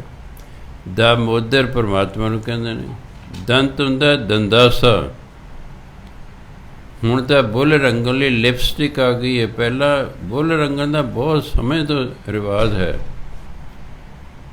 ਸੱਕ ਜਾਂਦਾ ਸੀ, ਉਹਨੂੰ ਦੰਦਾਸਾ ਕਹਿੰਦੇ ਸੀ, ਉਹਨੂੰ ਕਿੰਨੀ ਦੇਰ ਚੱਬੀ ਜਾਇਆ ਕਰਦੇ ਸੀ, ਜਦੋਂ ਸੱਕ ਜਿਹਾ ਨਰਮ ਹੋ ਜਾਂਦਾ ਸੀ ਫਿਰ ਉਹਨੂੰ ਦੰਦਾਂ 'ਤੇ ਘਸਾਇਆ ਕਰਦੇ, ਦੰਦ ਐਨ ਚਿੱਟੇ ਹੋ ਜਾਂਦੇ ਸਨ, ਤਾਂ ਚਿੱਟੇ ਹੋ ਜਾਂਦੇ, ਜਿਵੇਂ ਦਾਤਨ ਹੁੰਦੀ ਹੈ, ਦਾਤਨ ਆਪਾਂ ਕਰਦੇ ਰਹੇ, ਪਹਿਲਾਂ ਉਹਨੂੰ ਚੱਬਦੇ ਰਹਿਣਾ, ਚਲ ਜੇ ਨਰਮੇ ਫਿਰ ਉਹਨੂੰ ਦੰਦਾਂ 'ਤੇ ਘਸਾਉਣੇ ਆ। ਇਸ ਤਰ੍ਹਾਂ ਦੰਦਾਸਾ, ਫਿਰ ਜਦੋਂ ਦੰਦਾਂ 'ਤੇ ਘਸਾਉਂਦੇ ਸੀ ਅਤੇ ਮੂੰਹ ਨਾਲ ਚੱਬਦੇ ਸੀ, ਬੁੱਲ੍ਹਾਂ ਨੂੰ ਆਪਣੇ ਆਪ ਹੀ ਰੰਗ ਲੱਗ ਜਾਂਦਾ ਸੀ। ਇਹ ਬੀਬੀਆਂ ਜਿਹੜੇ ਬੁੱਲ ਰੰਗਣ ਦਾ ਬਹੁਤ ਪੁਰਾਣੇ ਜ਼ਮਾਨੇ ਤੋਂ ਰਿਵਾਜ਼ ਹੈ। ਉਦੋਂ ਦੰਦਾਸੇ ਨਾਲ ਰੰਗਦੀਆਂ ਹਨ, ਅੱਜ ਕੱਲ੍ਹ ਜਿਹੋ ਜਿਹਾ ਸੂਟ ਹੈ ਉਹੋ ਜਿਹੀ ਲਿਪਸਟਿਕ ਮਾਰਕੀਟ 'ਚ ਮਿਲਦੀ ਹੈ। ਹੁਣ ਤਾਂ ਖਰਚਾ ਬੜਾ ਵੱਧ ਗਿਆ ਹੈ, ਹੁਣ ਬੜਾ ਪ੍ਰੋਬਲਮ ਹੈ, ਮੈਚਿੰਗ ਕਰਨੀ ਹੁੰਦੀ ਹੈ, ਜਿਹੋ ਜਿਹਾ ਸੂਟ ਹੈ ਉਹੋ ਜਿਹੇ ਬੁੱਲ ਰੰਗੇ ਹਨ। ਜੇ ਤੁਹਾਡੇ ਕੋਲ 25 ਸੂਟ ਨੇ ਫਿਰ 25 ਪ੍ਰਕਾਰ ਦੀ ਤੁਹਾਨੂੰ ਰੱਖਣੀ ਪੈਣੀ ਹੈ, ਫਿਰ ਉਹ ਤਾਂ ਕੋਈ ਗੱਲ ਨਹੀਂ, ਤੁਹਾਡੀ ਆਪਣੀ ਮਰਜ਼ੀ ਹੈ। ਹਰ ਇਨਸਾਨ ਚਾਹੁੰਦਾ ਕਿ ਮੈਂ ਦੂਜੇ ਨੂੰ ਚੰਗਾ ਲੱਗਾ, ਇਸ ਲਈ ਚੰਗਾ ਲੱਗਣ ਲਈ ਜੋ ਵੀ ਕਰ ਸਕਦਾ ਬੰਦਾ ਕਰਦਾ। ਤਾਂ ਕਹਿੰਦੇ ਜਿਹੜਾ ਦੰਦਾਸਾ ਹੈ ਨਾ, ਉਹ ਪਰਮਾਤਮਾ ਦੇ ਨਾਮ ਦਾ ਚਾਹੀਦਾ। ਛੋਟੇ ਦਾ ਇੱਕ ਗੀਤ ਹੁੰਦਾ ਸੀ, ਮੁੰਡਾ ਮੋਹ ਲਿਆ ਤਵੀਤਾਂ ਵਾਲਾ, ਦਮੜੀ ਦਾ ਸੱਕ ਮਲ ਕੇ, 2 ਪੈਸੇ ਦਾ ਸੱਕ ਮਿਲਦਾ ਸੀ ਬਾਜ਼ਾਰ 'ਚ, ਦੰਦਾਸਾ ਜਿਹਨੂੰ ਕਹਿੰਦੇ ਨੇ। ਉਹ ਫਿਰ ਜਦੋਂ ਬਾਣੀ ਪੜ੍ਹਦਾ ਫਿਰ ਮੈਨੂੰ ਗਾਣੇ ਯਾਦ ਹੈ, ਕਦੇ ਛੋਟੇ ਹੁੰਦੇ ਸੁਣੇ ਹੁੰਦੇ, ਹਾਂ ਦੇਖ ਵੀ ਇੱਥੇ ਵੀ ਲਿਖਿਆ ਉਹਨਾਂ ਨੇ। ਹਾਂਜੀ, ਸੋ ਹਰੀ ਦੇ ਨਾਮ ਦਾ ਗਲ 'ਚ ਹਾਰ ਪਾਉਣਾ ਅਤੇ ਪਰਮਾਤਮਾ ਦੇ ਨਾਮ ਦਾ ਦੰਦਾਂ 'ਤੇ ਦੰਦਾਸਾ ਮਿਲਣਾ। ਕਰ ਕਰ ਕਰਤਾ ਕੰਗਣ ਪਹਿਰ, ਪਰਮਾਤਮਾ ਦੇ ਨਾਮ ਦੇ ਕੰਗਣ ਪਾਉਣੇ ਨੇ, ਕੜੇ ਜਿਹੜੇ ਹੁੰਦੇ, ਬੰਦੇ ਨੇ ਕੜੇ ਪਾਏ ਹੁੰਦੇ ਨੇ, ਔਰਤਾਂ ਨੇ ਚੂੜੀਆਂ ਪਾਈਆਂ ਨੇ, ਪਰਮਾਤਮਾ ਦੇ ਨਾਮ ਦੀਆਂ ਚੂੜੀਆਂ ਪਾਈਆਂ ਹੋਣੀਆਂ ਜਿਵੇਂ ਪਰਮਾਤਮਾ ਦੇ ਨਾਮ ਦੇ ਕੜੇ ਪਾਏ ਹੋਣੇ ਚਾਹੀਦੇ। ਇਨ ਬਿਦ ਚਿੱਤ ਧਿਰਈ, ਇਸ ਤਰ੍ਹਾਂ ਆਪਣਾ ਜਿਹੜਾ ਮਨ ਹੈ ਉਹ ਟਿਕਾ ਕੇ ਰੱਖੋ, ਪਰਮਾਤਮਾ 'ਚ ਲਾ ਕੇ ਰੱਖੋ। ਮਧੂਸੂਦਨ ਕਰ ਮੁੰਦਰੀ ਪਹਿਰ, ਮਧੂਸੂਦਨ ਪਰਮਾਤਮਾ ਨੂੰ ਕਹਿੰਦੇ, ਪਰਮਾਤਮਾ ਦੇ ਨਾਮ ਦੀ ਮੁੰਦਰੀ ਪਾਵੇ। ਜਿਹਨੂੰ ਆਪਾਂ ਛਾਪ ਕਹਿੰਦੇ, ਹੱਥ ਛਾਪ ਪਾਈ ਹੁੰਦੀ। ਪਰਮੇਸ਼ਰ ਪਟ ਲਈ, ਪਟ ਹੁੰਦਾ ਰੇਸ਼ਮ, ਅਤੇ ਪਰਮਾਤਮਾ ਦੇ ਨਾਮ ਦਾ ਰੇਸ਼ਮੀ ਕੱਪੜਾ ਪਹਿਨੇ। ਸੰਸਾਰ ਨੂੰ ਖੁਸ਼ ਕਰਨ ਲਈ ਆਹ ਜਿਹੜਾ ਸੰਸਾਰਿਕ ਗੱਲਾਂ ਲਿਖੀਆਂ ਠੀਕ ਹੈ, ਪਰ ਪਰਮਾਤਮਾ ਨੂੰ ਖੁਸ਼ ਕਰਨ ਲਈ ਇਹਨਾਂ ਜਿਹੜਾ ਵਿੱਚ ਮਗਰ ਭਾਵ ਹੈ ਉਹ ਚਾਹੀਦਾ। ਤੁਸੀਂ ਕਿਸ ਨੂੰ ਖੁਸ਼ ਕਰਨਾ? ਪਰਮਾਤਮਾ ਨੂੰ ਇਸ ਦੰਦਾਸੇ ਦੀ ਲੋੜ ਨਹੀਂ, ਠੀਕ ਹੈ। ਹੁਣ ਪਰਮਾਤਮਾ ਨੂੰ ਗਲ 'ਚ ਸੋਨੇ 'ਚ ਜਾਂਦੇ ਗਹਿਣਿਆਂ ਦੀ ਲੋੜ ਨਹੀਂ, ਉਹਨੂੰ ਜਿਹੜੇ ਇਹ ਕੰਗਣਾਂ ਦੀ ਲੋੜ ਨਹੀਂ ਹੈਗੀ, ਉਹਨੂੰ ਮੁੰਦਰੀਆਂ ਦੀ ਲੋੜ ਨਹੀਂ ਕਿ ਸਾਡੀ ਮੁੰਦਰੀਆਂ ਵੇਖ ਕੇ ਖੁਸ਼ ਹੋਵੇਗਾ। ਸਾਡੇ ਰੇਸ਼ਮੀ ਕੱਪੜੇ ਵੇਖ ਕੇ ਪਰਮਾਤਮਾ ਨੇ ਖੁਸ਼ ਨਹੀਂ ਹੋਣਾ। ਇਹ ਤਾਂ ਸੰਸਾਰ ਨੂੰ ਖੁਸ਼ ਕਰਨ ਲਈ ਹੈ। ਵੈਸੇ ਤਾਂ ਸਾਰਾ ਹਾਰ ਸ਼ਿੰਗਾਰ ਪਤੀ ਲਈ ਕੀਤਾ ਜਾਂਦਾ ਹੈ, ਪਰ ਅੱਜ ਪਤੀ ਲਈ ਨਹੀਂ ਕੀਤਾ ਜਾਂਦਾ, ਅੱਜ ਸੰਸਾਰ ਨੂੰ ਵਿਖਾਉਣ ਲਈ ਕੀਤਾ ਜਾਂਦਾ ਹੈ। ਵੇਖੋ ਕੁਆਰੀ ਕੁੜੀ ਹਾਰ ਸ਼ਿੰਗਾਰ ਨਹੀਂ ਕਰਦੀ, ਵਿਆਹੀ ਕਰਦੀ ਨਾ, ਫਿਰ ਉਹ ਕਿਹਦੇ ਲਈ ਕਰਦੀ ਹੈ? ਆਪਣੇ ਪਤੀ ਲਈ ਕਰਦੀ ਹੈ। ਫਿਰ ਪਤੀ ਨੂੰ ਵੀ ਪੁੱਛਣਾ ਚਾਹੀਦਾ ਵੀ ਜੋ ਮੈਂ ਹਾਰ ਸ਼ਿੰਗਾਰ ਕੀਤਾ ਤੁਹਾਨੂੰ ਚੰਗਾ ਲੱਗਦਾ? ਜਿਹੜੇ ਮੈਂ ਕੱਪੜੇ ਪਾਏ ਨੇ ਤੁਹਾਨੂੰ ਚੰਗੇ ਲੱਗਦੇ ਨੇ? ਜਿਹੜੇ ਮੈਂ ਸੈਂਡਲ ਪਾਏ ਨੇ ਤੁਹਾਨੂੰ ਚੰਗੇ ਲੱਗਦੇ ਨੇ? ਆ ਜਿਹੜੀ ਬਿੰਦੀ ਸੁਰਖੀ ਲਾਈ ਹੈ ਤੁਹਾਨੂੰ ਚੰਗੀ ਲੱਗਦੀ ਹੈ? ਹਾਰ ਸ਼ਿੰਗਾਰ ਪਤੀ ਲਈ ਕੀਤਾ ਜਾਂਦਾ, ਸੰਸਾਰ ਲਈ ਨਹੀਂ ਕੀਤਾ ਜਾਂਦਾ, ਅਤੇ ਨਾ ਹੀ ਸੰਸਾਰ ਲਈ ਕਰਨਾ ਚਾਹੀਦਾ ਹੈ। ਨਹੀਂ ਤਾਂ ਸਾਡਾ ਧਿਆਨ ਫਿਰ ਸੰਸਾਰ ਨੂੰ ਆਪਣੇ ਵੱਲ ਖਿੱਚਣ ਵਾਲਾ ਹੋ ਜਾਏਗਾ, ਪਤੀ ਨੂੰ ਤਾਂ ਅਸੀਂ ਦੂਜੇ ਨੰਬਰ 'ਤੇ ਲੈ ਆਵਾਂਗੇ। ਅਸੀਂ ਤਾਂ ਪਤੀ ਦੇ ਹਾਰ ਸ਼ਿੰਗਾਰ ਕਰਕੇ ਅਸੀਂ ਆਪਣੇ ਪਤੀ ਦੇ ਮਨ ਨੂੰ ਜਿੱਤਣਾ ਹੈ, ਵੀ ਉਹ ਸਾਡੇ ਵੱਲ ਨੂੰ ਅਟਰੈਕਟ ਹੋਵੇ, ਅਸੀਂ ਉਹਨੂੰ ਚੰਗਾ ਲੱਗਣਾ ਹੈ। ਜੇ ਪਤੀ ਹੀ ਸਾਨੂੰ ਚੰਗਾ ਨਹੀਂ ਸਮਝਦਾ, ਸੰਸਾਰ ਭਾਵੇਂ ਸਾਰਾ ਚੰਗਾ ਸਮਝੀਏ, ਨਹੀਂ ਤੁਹਾਨੂੰ ਸ਼ਾਂਤੀ ਮਿਲੇਗੀ। ਮੇਰਾ ਰੁੱਸੇ ਨਾ ਕਲਗੀਆਂ ਵਾਲੇ ਜਗ ਭਾਵੇਂ ਸਾਰਾ ਰੁੱਸ ਜਾਏ।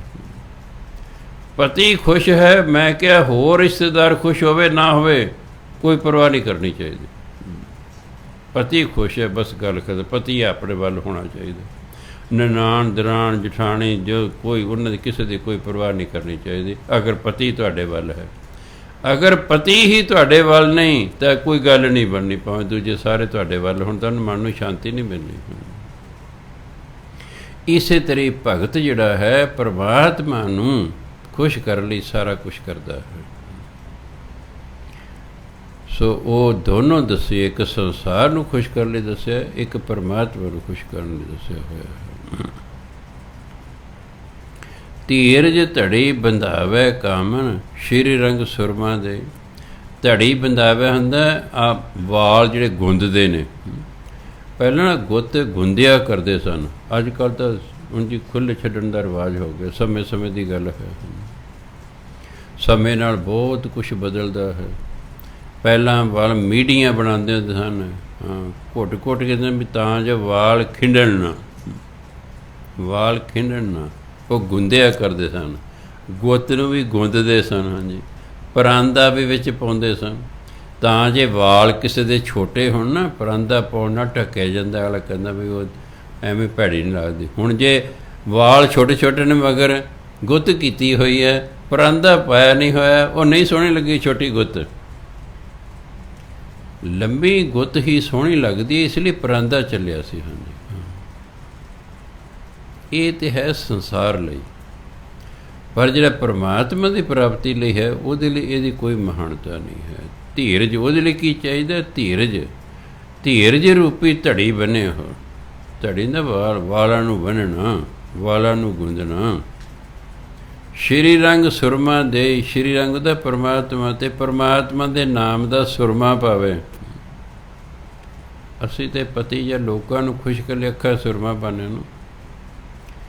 ਇੱਕ ਸੁਰਮਾ ਪਾਈਦਾ ਹੈ ਅੱਖਾਂ ਦੀ ਜੋਤ ਵਧਾਉਣ ਲਈ, ਅਤੇ ਕਈ ਵਾਰੀ ਸੁਰਮਾ ਪਾਈਦਾ ਦੂਜਿਆਂ ਨੂੰ ਸਾਡੀਆਂ ਅੱਖਾਂ ਸੋਹਣੀਆਂ ਲੱਗਣ। ਇਹ ਵੀ ਅੱਡ ਅੱਡ ਸਟਾਈਲ ਨੇ ਕਿਸੇ ਸਮੇਂ ਦੇ। ਕਿਸੇ ਸਮੇਂ ਆ ਬਾਹਰ ਪੂੰਛਾਂ ਜਿਹੀਆਂ ਕੱਢੀਆਂ ਹੁੰਦੀਆਂ ਸਨ ਸੁਰਮੇ ਦੀਆਂ, ਖੱਬੇ ਪਾਸੇ ਸੱਜੇ ਵਧਾਈਆਂ ਹੁੰਦੀਆਂ ਸਨ, ਜਿਸ ਤਰ੍ਹਾਂ ਸਮੇਂ ਸਮੇਂ ਦੇ ਰਿਵਾਜ਼ ਨੇ। ਭਾਵ ਵੀ ਸਾਡੀਆਂ ਅੱਖਾਂ ਦੂਜੇ ਨੂੰ ਸੋਹਣੀਆਂ ਲੱਗਣ। ਪਰ ਪਰਮਾਤਮਾ ਨੂੰ ਕੀ ਚੰਗਾ ਲੱਗਦਾ ਹੈ?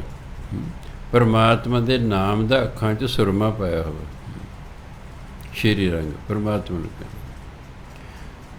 ਅੰਦਰ ਧੀਰਜ ਰੱਖੇ, ਇਹ ਹੈ ਵਾਲਾਂ ਨੂੰ ਗੁੰਦਣਾ, ਅਤੇ ਪਰਮਾਤਮਾ ਦਾ ਨਾਮ ਜਪਣਾ, ਇਹ ਹੈ ਸੁਰਮਾ ਪਾਉਣਾ ਅੱਖਾਂ 'ਚ।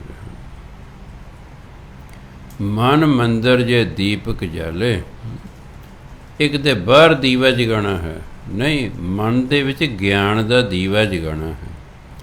ਮਨ ਨੂੰ ਮੰਦਰ ਸਮਝ ਕੇ ਇਹਦੇ ਗਿਆਨ ਦਾ ਦੀਵਾ ਜਗਾਉਣਾ ਹੈ। ਕਾਇਆ ਸੇਜ ਕਰਈ, ਕਾਇਆ ਬੋਲੋਗੇ ਤਾਂ ਹਿੰਦੀ ਦਾ ਹੈ, ਕਾਇਆ ਬੋਲੋਗੇ ਤਾਂ ਪੰਜਾਬੀ ਦਾ। ਤੁਹਾਡੀ ਆਪਣੀ ਮਰਜ਼ੀ ਹੈ, ਕਾਇਆ ਬੋਲੋ ਚਾਹੇ ਕਾਇਆ ਬੋਲੋ। ਸਰੀਰ ਨੂੰ ਸੇਜਾ ਬਣਾਵੇ, ਮੰਜਾ ਬਣਾਵੇ, ਬਿਸਤਰਾ ਬਣਾਵੇ। ਗਿਆਨ ਰੋ ਜਬ ਸੇਜੈ ਆਵੇ, ਗਿਆਨ ਰੋ ਹੁੰਦਾ ਪਰਮਾਤਮਾ। ਫਿਰ ਪਰਮਾਤਮਾ ਜਦੋਂ ਇਸ ਜੀਵ ਰੂਪੀ ਦੀ ਔਰਤ ਦੀ ਸੇਜ 'ਤੇ ਆਵੇਗਾ ਨਾ, ਤਾਂ ਨਾਨਕ ਭੋਗ ਕਰਈ, ਫਿਰ ਉਹ ਭੋਗ ਕਰੇਗਾ, ਭਾਵ ਪਿਆਰ ਕਰੇਗਾ। ਤਾਂ ਪਰਮਾਤਮਾ ਸਾਨੂੰ ਪਿਆਰ ਕਰੇਗਾ ਜੇ ਆਹ ਸਾਰੇ ਗੁਣ ਵਿੱਚ ਹੋਣਗੇ। ਮਨ ਨੂੰ ਜਿਹੜਾ ਹੈ ਮੋਤੀਆਂ ਦਾ ਗਹਿਣਾ ਬਣਾਉਣਾ। ਗਹਿਣੇ ਹਮੇਸ਼ਾ ਸਾਫ ਸੁਥਰੇ ਹੁੰਦੇ ਨੇ।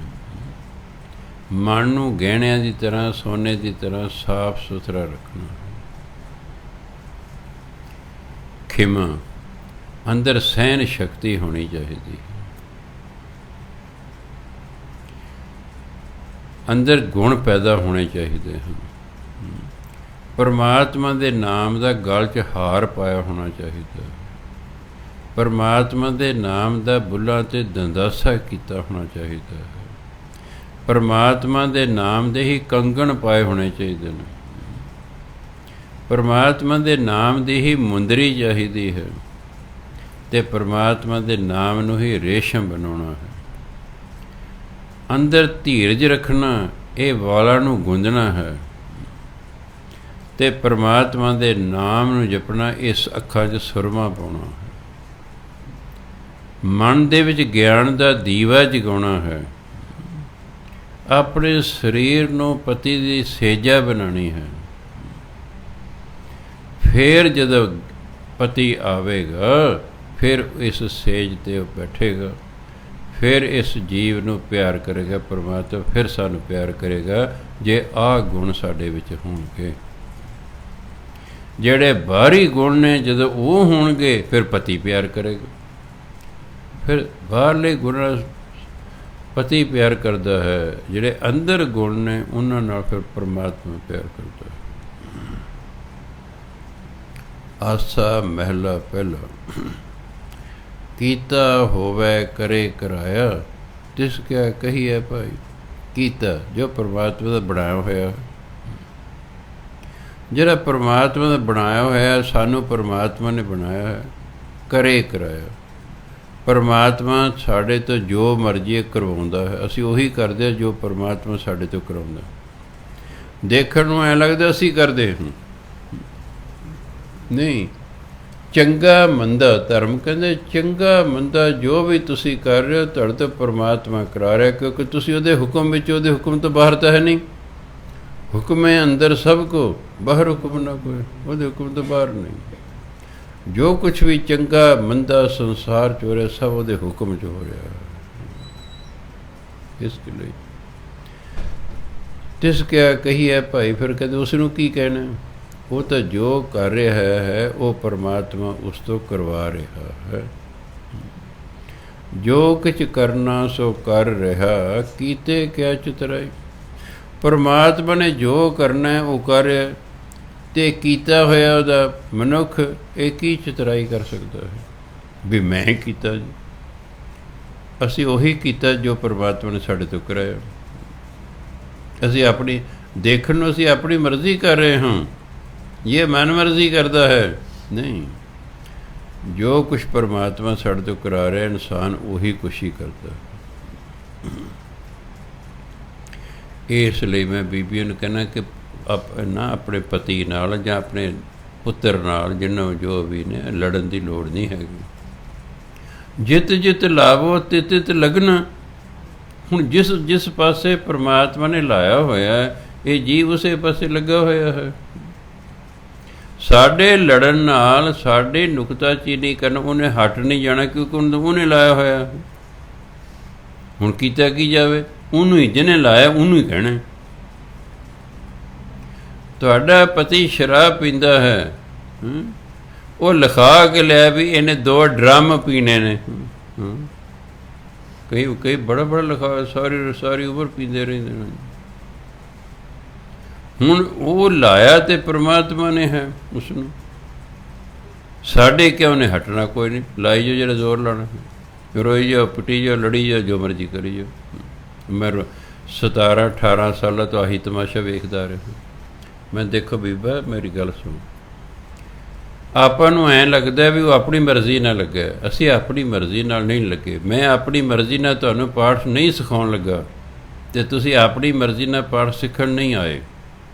ਮੈਂ ਆਪਣੀ ਮਰਜ਼ੀ ਨਾਲ ਕਥਾ ਨਹੀਂ ਕਰਨ ਲੱਗਾ ਅਤੇ ਤੁਸੀਂ ਆਪਣੀ ਮਰਜ਼ੀ ਨਾਲ ਸੁਣਨ ਨਹੀਂ ਆਏ। ਮੈਨੂੰ ਉਹਨੇ ਲਾਇਆ ਅਤੇ ਤੁਹਾਨੂੰ ਉਹਨੇ ਭੇਜਿਆ, ਕਰੋ ਜਾਓ ਭਾਈ ਉੱਥੇ। ਜਿੱਦਾਂ ਉਹਦੀ ਮਰਜ਼ੀ ਹੋਏਗੀ ਤੁਸੀਂ ਮੁੜ ਕੇ ਇੱਥੇ ਆਓਗੇ ਨਹੀਂ। ਸਤਿ ਸ੍ਰੀ ਅਕਾਲ ਹੈ ਜੀ, ਬਹਾਨਾ ਭਾਵੇਂ ਕੋਈ ਬਣ ਜਾਏ। ਇਸ ਲਈ ਹੁਣ ਜਿਹਨੇ ਲਾਇਆ ਹੈ, ਹੁਣ ਉਹਨੇ ਤਾਂ ਲਾਤਾ ਹੈ, ਜਾਣਦੇ ਨੇ।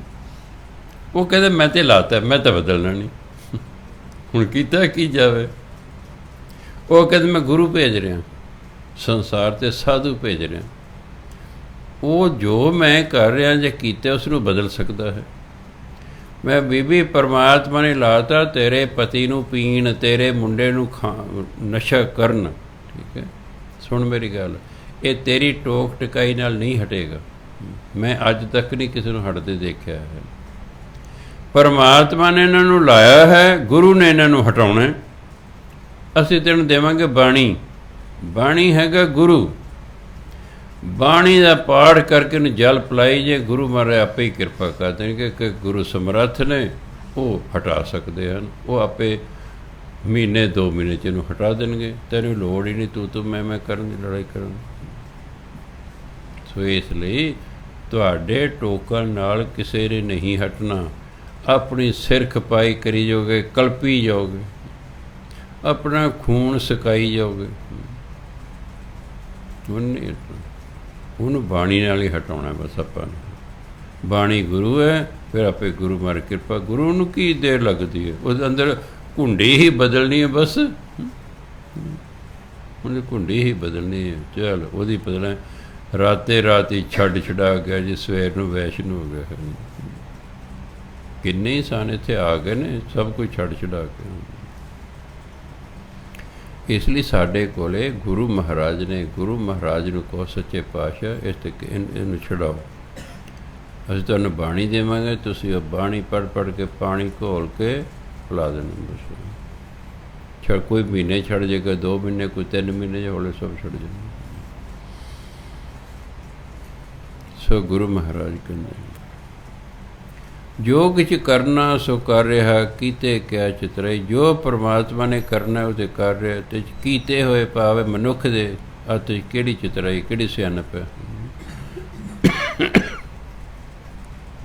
ਤੇਰਾ ਹੁਕਮ ਭਲਾ ਤੁਧ ਭਾਵੈ। ਕਿ ਤੇਰਾ ਹੁਕਮ ਭਲਾ ਹੈ, ਤੈਨੂੰ ਚੰਗਾ ਲੱਗਦਾ ਹੈ, ਤੈਨੂੰ ਚੰਗਾ ਲੱਗਦਾ ਇਸ ਲਈ ਭਲਾ ਹੈ। ਤਾਂ ਇਹ ਕਹਿੰਦੇ ਪਰਮਾਤਮਾ ਜੋ ਕਰ ਰਿਹਾ ਠੀਕ ਕਰ ਰਿਹਾ। ਕਹਿੰਦੇ ਪਰਮਾਤਮਾ ਜੋ ਕਰਦਾ ਠੀਕ ਕਰਦਾ ਹੈ। ਸਾਡੇ ਪੁਆਇੰਟ ਤੋਂ ਉਹ ਠੀਕ ਨਹੀਂ ਕਰਦਾ, ਉਹਨੂੰ ਐਂ ਕਰਨਾ ਚਾਹੀਦਾ, ਉਹ ਕਰਨਾ ਚਾਹੀਦਾ। ਅਸੀਂ ਹੋਰ ਤਰ੍ਹਾਂ ਚਾਹੁੰਦੇ, ਉਹਨੇ ਹੋਰ ਤਰ੍ਹਾਂ ਕਰਨਾ। ਤੁਹਾਡੇ 3 ਲੜਕੇ ਨੇ, ਹੋ ਸਕਦਾ ਕਿਸੇ ਦੀ ਇੱਛਾ ਮੈਂ ਬਾਪੂ ਤੋਂ ਸਾਰੇ ਹੀ ਜਾਇਦਾਦ ਆਪ ਹੀ ਲੈ ਲਾਂ। ਬਾਪੂ ਨੇ ਤਾਂ ਤਿੰਨਾਂ ਦਾ ਸੋਚਣਾ ਨਾ। ਉਹਦੇ ਇੱਕ ਲਾਲਚੀ ਹੋਵੇ ਵੀ ਮੈਂ ਜਿਹੜਾ ਸਾਰੇ ਹਿੱਸੇ ਲੈ ਲਾਂ। ਪਰਮਾਤਮਾ ਨੇ ਆਪਣੇ ਤਰੀਕੇ ਨਾਲ ਚੱਲਣਾ, ਉਹਨੇ ਸਾਡੇ ਤਰੀਕੇ ਨਾਲ ਨਹੀਂ ਚੱਲਣਾ। ਹਾਂ, ਜਾਂ ਅਸੀਂ ਇੰਨੀ ਭਜਨ ਬੰਦਗੀ ਕਰੀਏ ਕਿ ਪਰਮਾਤਮਾ ਕੇ ਬੋਲ ਵੀ ਕੀ ਤੂੰ ਚਾਹੁੰਦਾ, ਜਿਵੇਂ ਜੋ ਤੂੰ ਚਾਹੁੰਦਾ ਮੈਂ ਉਹੀ ਕਰ ਦੇਣਾ, ਫਿਰ ਕਰ ਦੇਗਾ। ਤੇਰਾ ਹੁਕਮ ਭਲਾ ਤੁਧ ਭਾਵੈ। ਤੇਰਾ ਹੁਕਮ ਭਲਾ ਹੈ, ਤੈਨੂੰ ਚੰਗਾ ਲੱਗਦਾ ਹੈ, ਇਸ ਲਈ ਭਲਾ ਹੈ ਬਸ। ਨਾਨਕ ਤਾਕੋ ਮਿਲੈ ਵਡਾਈ, ਸਾਚੇ ਨਾਮ ਸਮਾਵੈ। ਜਿਹੜਾ ਪਰਮਾਤਮਾ ਦੇ ਨਾਮ ਰਾਹੀਂ ਪਰਮਾਤਮਾ ਦੇ ਵਿੱਚ ਹੀ ਸਮਾ ਜਾਂਦਾ, ਲੀਨ ਹੋ ਜਾਂਦਾ, ਉਹਨੂੰ ਫਿਰ ਪਰਮਾਤਮਾ ਦੇ ਦਰ ਤੋਂ ਵਡਿਆਈ ਮਿਲਦੀ ਹੈ। ਨਾਮ ਜਪ ਜਪ ਕੇ ਅਸੀਂ ਪਹਿਲਾਂ ਉਹਦੇ ਵਰਗਾ ਹੋਣਾ ਅਤੇ ਫਿਰ ਇੱਕ ਦਿਨ ਉਹਦੇ ਵਿੱਚ ਹੀ ਸਮਾ ਜਾਣਾ। ਉਹਦੇ ਵਰਗਾ ਹੋਣ ਲਈ ਵੀ ਉਹਦਾ ਨਾਮ ਜਪ ਜਪ ਕੇ ਹੀ ਹੋਣਾ ਹੈ। ਜੈਸਾ ਸੇਵੈ ਤੈਸੋ ਹੋਵੇ। ਜਿਹੋ ਜਿਹੇ ਤੁਸੀਂ ਸਿਮਰਨ ਕਰਦੇ ਰਹੋਗੇ, ਹੌਲੀ ਹੌਲੀ ਉਹੋ ਜਿਹੇ ਹੋ ਜਾਵੋਗੇ। ਸਿਮਰਨ ਹੀ ਇੱਕ ਸਾਧਨ ਹੈ ਪਰਮਾਤਮਾ ਵਰਗਾ ਹੋਣ ਦਾ। ਜਿੰਨਾ ਚਿਰ ਦੋ ਵਿਅਕਤੀ ਇੱਕੋ ਜਿਹੇ ਸੁਭਾਅ ਦੇ ਨਹੀਂ ਹੁੰਦੇ, ਉਹਨਾਂ ਦੀ ਨਹੀਂ ਨਿਭ ਸਕਦੀ। ਸੁਭਾਵਾਂ ਦਾ ਇਕਸਾਰ ਹੋਣਾ ਜ਼ਰੂਰੀ ਹੈ। ਹਸਬੈਂਡ ਵਾਈਫ ਦੇ ਮੈਂ ਦੇਖੋ ਉਹਨਾਂ ਚਿਰ ਹੀ ਨਿਭਦੇ ਜਿੰਨਾ ਚਿਰ ਸੁਭਾਅ ਇੱਕੋ ਜਿਹੇ ਨੇ। ਸਕੇ ਭਰਾਵਾਂ ਦੀ ਉਹਨਾਂ ਚਿਰ ਨਿਭਦੀ ਹੈ ਜਿੰਨਾ ਚਿਰ ਉਹਨਾਂ ਦੇ ਸੁਭਾਅ ਇੱਕੋ ਜਿਹੇ ਨੇ। ਦੋ ਦੋਸਤਾਂ ਦੀ ਵੀ ਤਾਂ ਹੀ ਨਿਭਦੀ ਹੈ ਜਿਹੜੇ ਸੁਭਾਅ ਇੱਕੋ ਜਿਹੇ ਨੇ। ਦੋ ਦੋਸਤ ਨੇ, ਪਹਿਲਾਂ ਦੋਨੋਂ ਹੀ ਪੀਂਦੇ ਸਨ, ਇੱਕ ਕਿਸੇ ਕਾਰਨ ਅੰਮ੍ਰਿਤਧਾਰੀ ਹੋ ਗਿਆ, ਹੁਣ ਨਹੀਂ ਨਿਭੇਗੀ। ਹੁਣ ਦੋਨਾਂ ਦੀ ਨਹੀਂ ਨਿਭੇਗੀ, ਰਸਤੇ ਹੀ ਅੱਡ ਅੱਡ ਹੋ ਗਏ, ਸੁਭਾਅ ਹੀ ਅੱਡ ਅੱਡ ਹੋ ਗਏ। ਇਸੇ ਤਰ੍ਹਾਂ ਸਾਡਾ ਸੁਭਾਅ ਹੋ ਰਿਹਾ, ਪਰਮਾਤਮਾ ਦਾ ਹੋ ਰਿਹਾ, ਸਾਡਾ ਉਹਦੇ ਨਾਲ ਸੁਭਾਅ ਹੀ ਨਹੀਂ ਮਿਲ ਰਿਹਾ, ਇਸ ਲਈ ਅਸੀਂ ਉਹਦੇ ਨੇੜੇ ਜਾ ਹੀ ਨਹੀਂ ਸਕਦੇ ਹੈਗੇ। ਉਹਦੇ ਵਰਗਾ ਸੁਭਾਅ ਕਰਨ ਲਈ ਸਾਨੂੰ ਉਹਦਾ ਸਿਮਰਨ ਕਰਨਾ ਪੈਣਾ। ਹੌਲੀ ਹੌਲੀ ਉਹਦਾ ਸਿਮਰਨ ਕਰਦਿਆਂ ਕਰਦਿਆਂ ਉਹਦੇ ਵਾਲੇ ਗੁਣ ਸਾਡੇ 'ਚ ਆਪਣੇ ਆਪ ਪੈਦਾ ਹੋ ਜਾਣਗੇ। ਜਦੋਂ ਸਾਡੇ ਗੁਣ ਅਤੇ ਪਰਮਾਤਮਾ ਦੇ ਗੁਣ ਆਪਸ 'ਚ ਮੇਲ ਖਾ ਗਏ ਨਾ, ਸਾਡੀ ਅਤੇ ਉਹਦੀ ਆਪਸ 'ਚ ਬਣ ਆ ਜਾਣੀ, ਅਤੇ ਇੱਕ ਦਿਨ ਅਸੀਂ ਉਸ ਦਿਨ ਮਿਲ ਪੈਣਾ। ਇਸ ਲਈ ਕਹਿੰਦੇ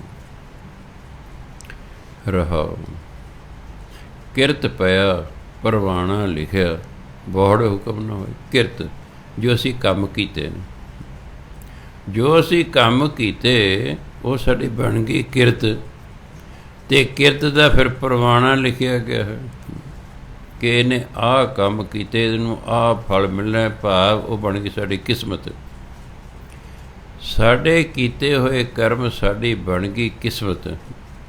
ਬਹੁੜ ਹੁਕਮ ਨਾ ਹੋਈ, ਹੁਣ ਦੁਬਾਰਾ ਉਹਨੂੰ ਬਦਲਣ ਦਾ ਕੋਈ ਹੁਕਮ ਨਹੀਂ, ਬਸ ਲਿਖਤੀ ਪਰਮਾਤਮਾ ਨੇ ਲਿਖਤੀ। ਬਸ ਲਿਖੇ ਜੋ ਲੇਖ ਮੱਥੇ ਦੇ, ਮਿਟਾਇਆ ਨਹੀਂ ਮਿਟਦੇ। ਲੇਖ ਨਾ ਮਿਟਹੀ ਹੈ ਸਖੀ, ਜੋ ਲਿਖਿਆ ਕਰਤਾਰ। ਪਰਮਾਤਮਾ ਨੇ ਜੋ ਕਿਸਮਤ ਲਿਖਤੀ ਹੈ ਸਖੀ, ਉਹ ਨਹੀਂ ਮਿਟਦੀ। ਪਰ ਜੇ ਤੁਸੀਂ ਮਿਟਾਉਣਾ ਚਾਹੋ, ਜੇ ਤਾਂ ਜੋ ਕਿਸਮਤ ਲਿਖਤੀ ਜੇ ਅਸੀਂ ਉਹੀ ਭੋਗਣੀ ਹੈ, ਫਿਰ ਤਾਂ ਪਾਠ ਕਰਨ ਦਾ, ਸਤਸੰਗ ਕਰਨ ਦਾ, ਨਾਮ ਜਪਣ ਦਾ ਕੋਈ ਫਾਇਦਾ ਹੀ ਨਹੀਂ। ਵੀ ਜੋ ਕਿਸਮਤ ਬਦਲਣੀ ਨਹੀਂ, ਫਿਰ ਕੀ ਫਾਇਦਾ ਬਈ?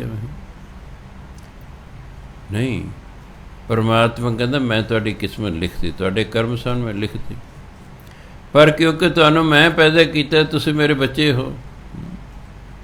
ਅਤੇ ਪਰਮਾਤਮਾ ਨੂੰ ਦਿਆਲੂ ਕਿਰਪਾਲੂ ਕਿਹਾ, ਬਖਸ਼ਿੰਦ ਕਿਹਾ ਹੈ।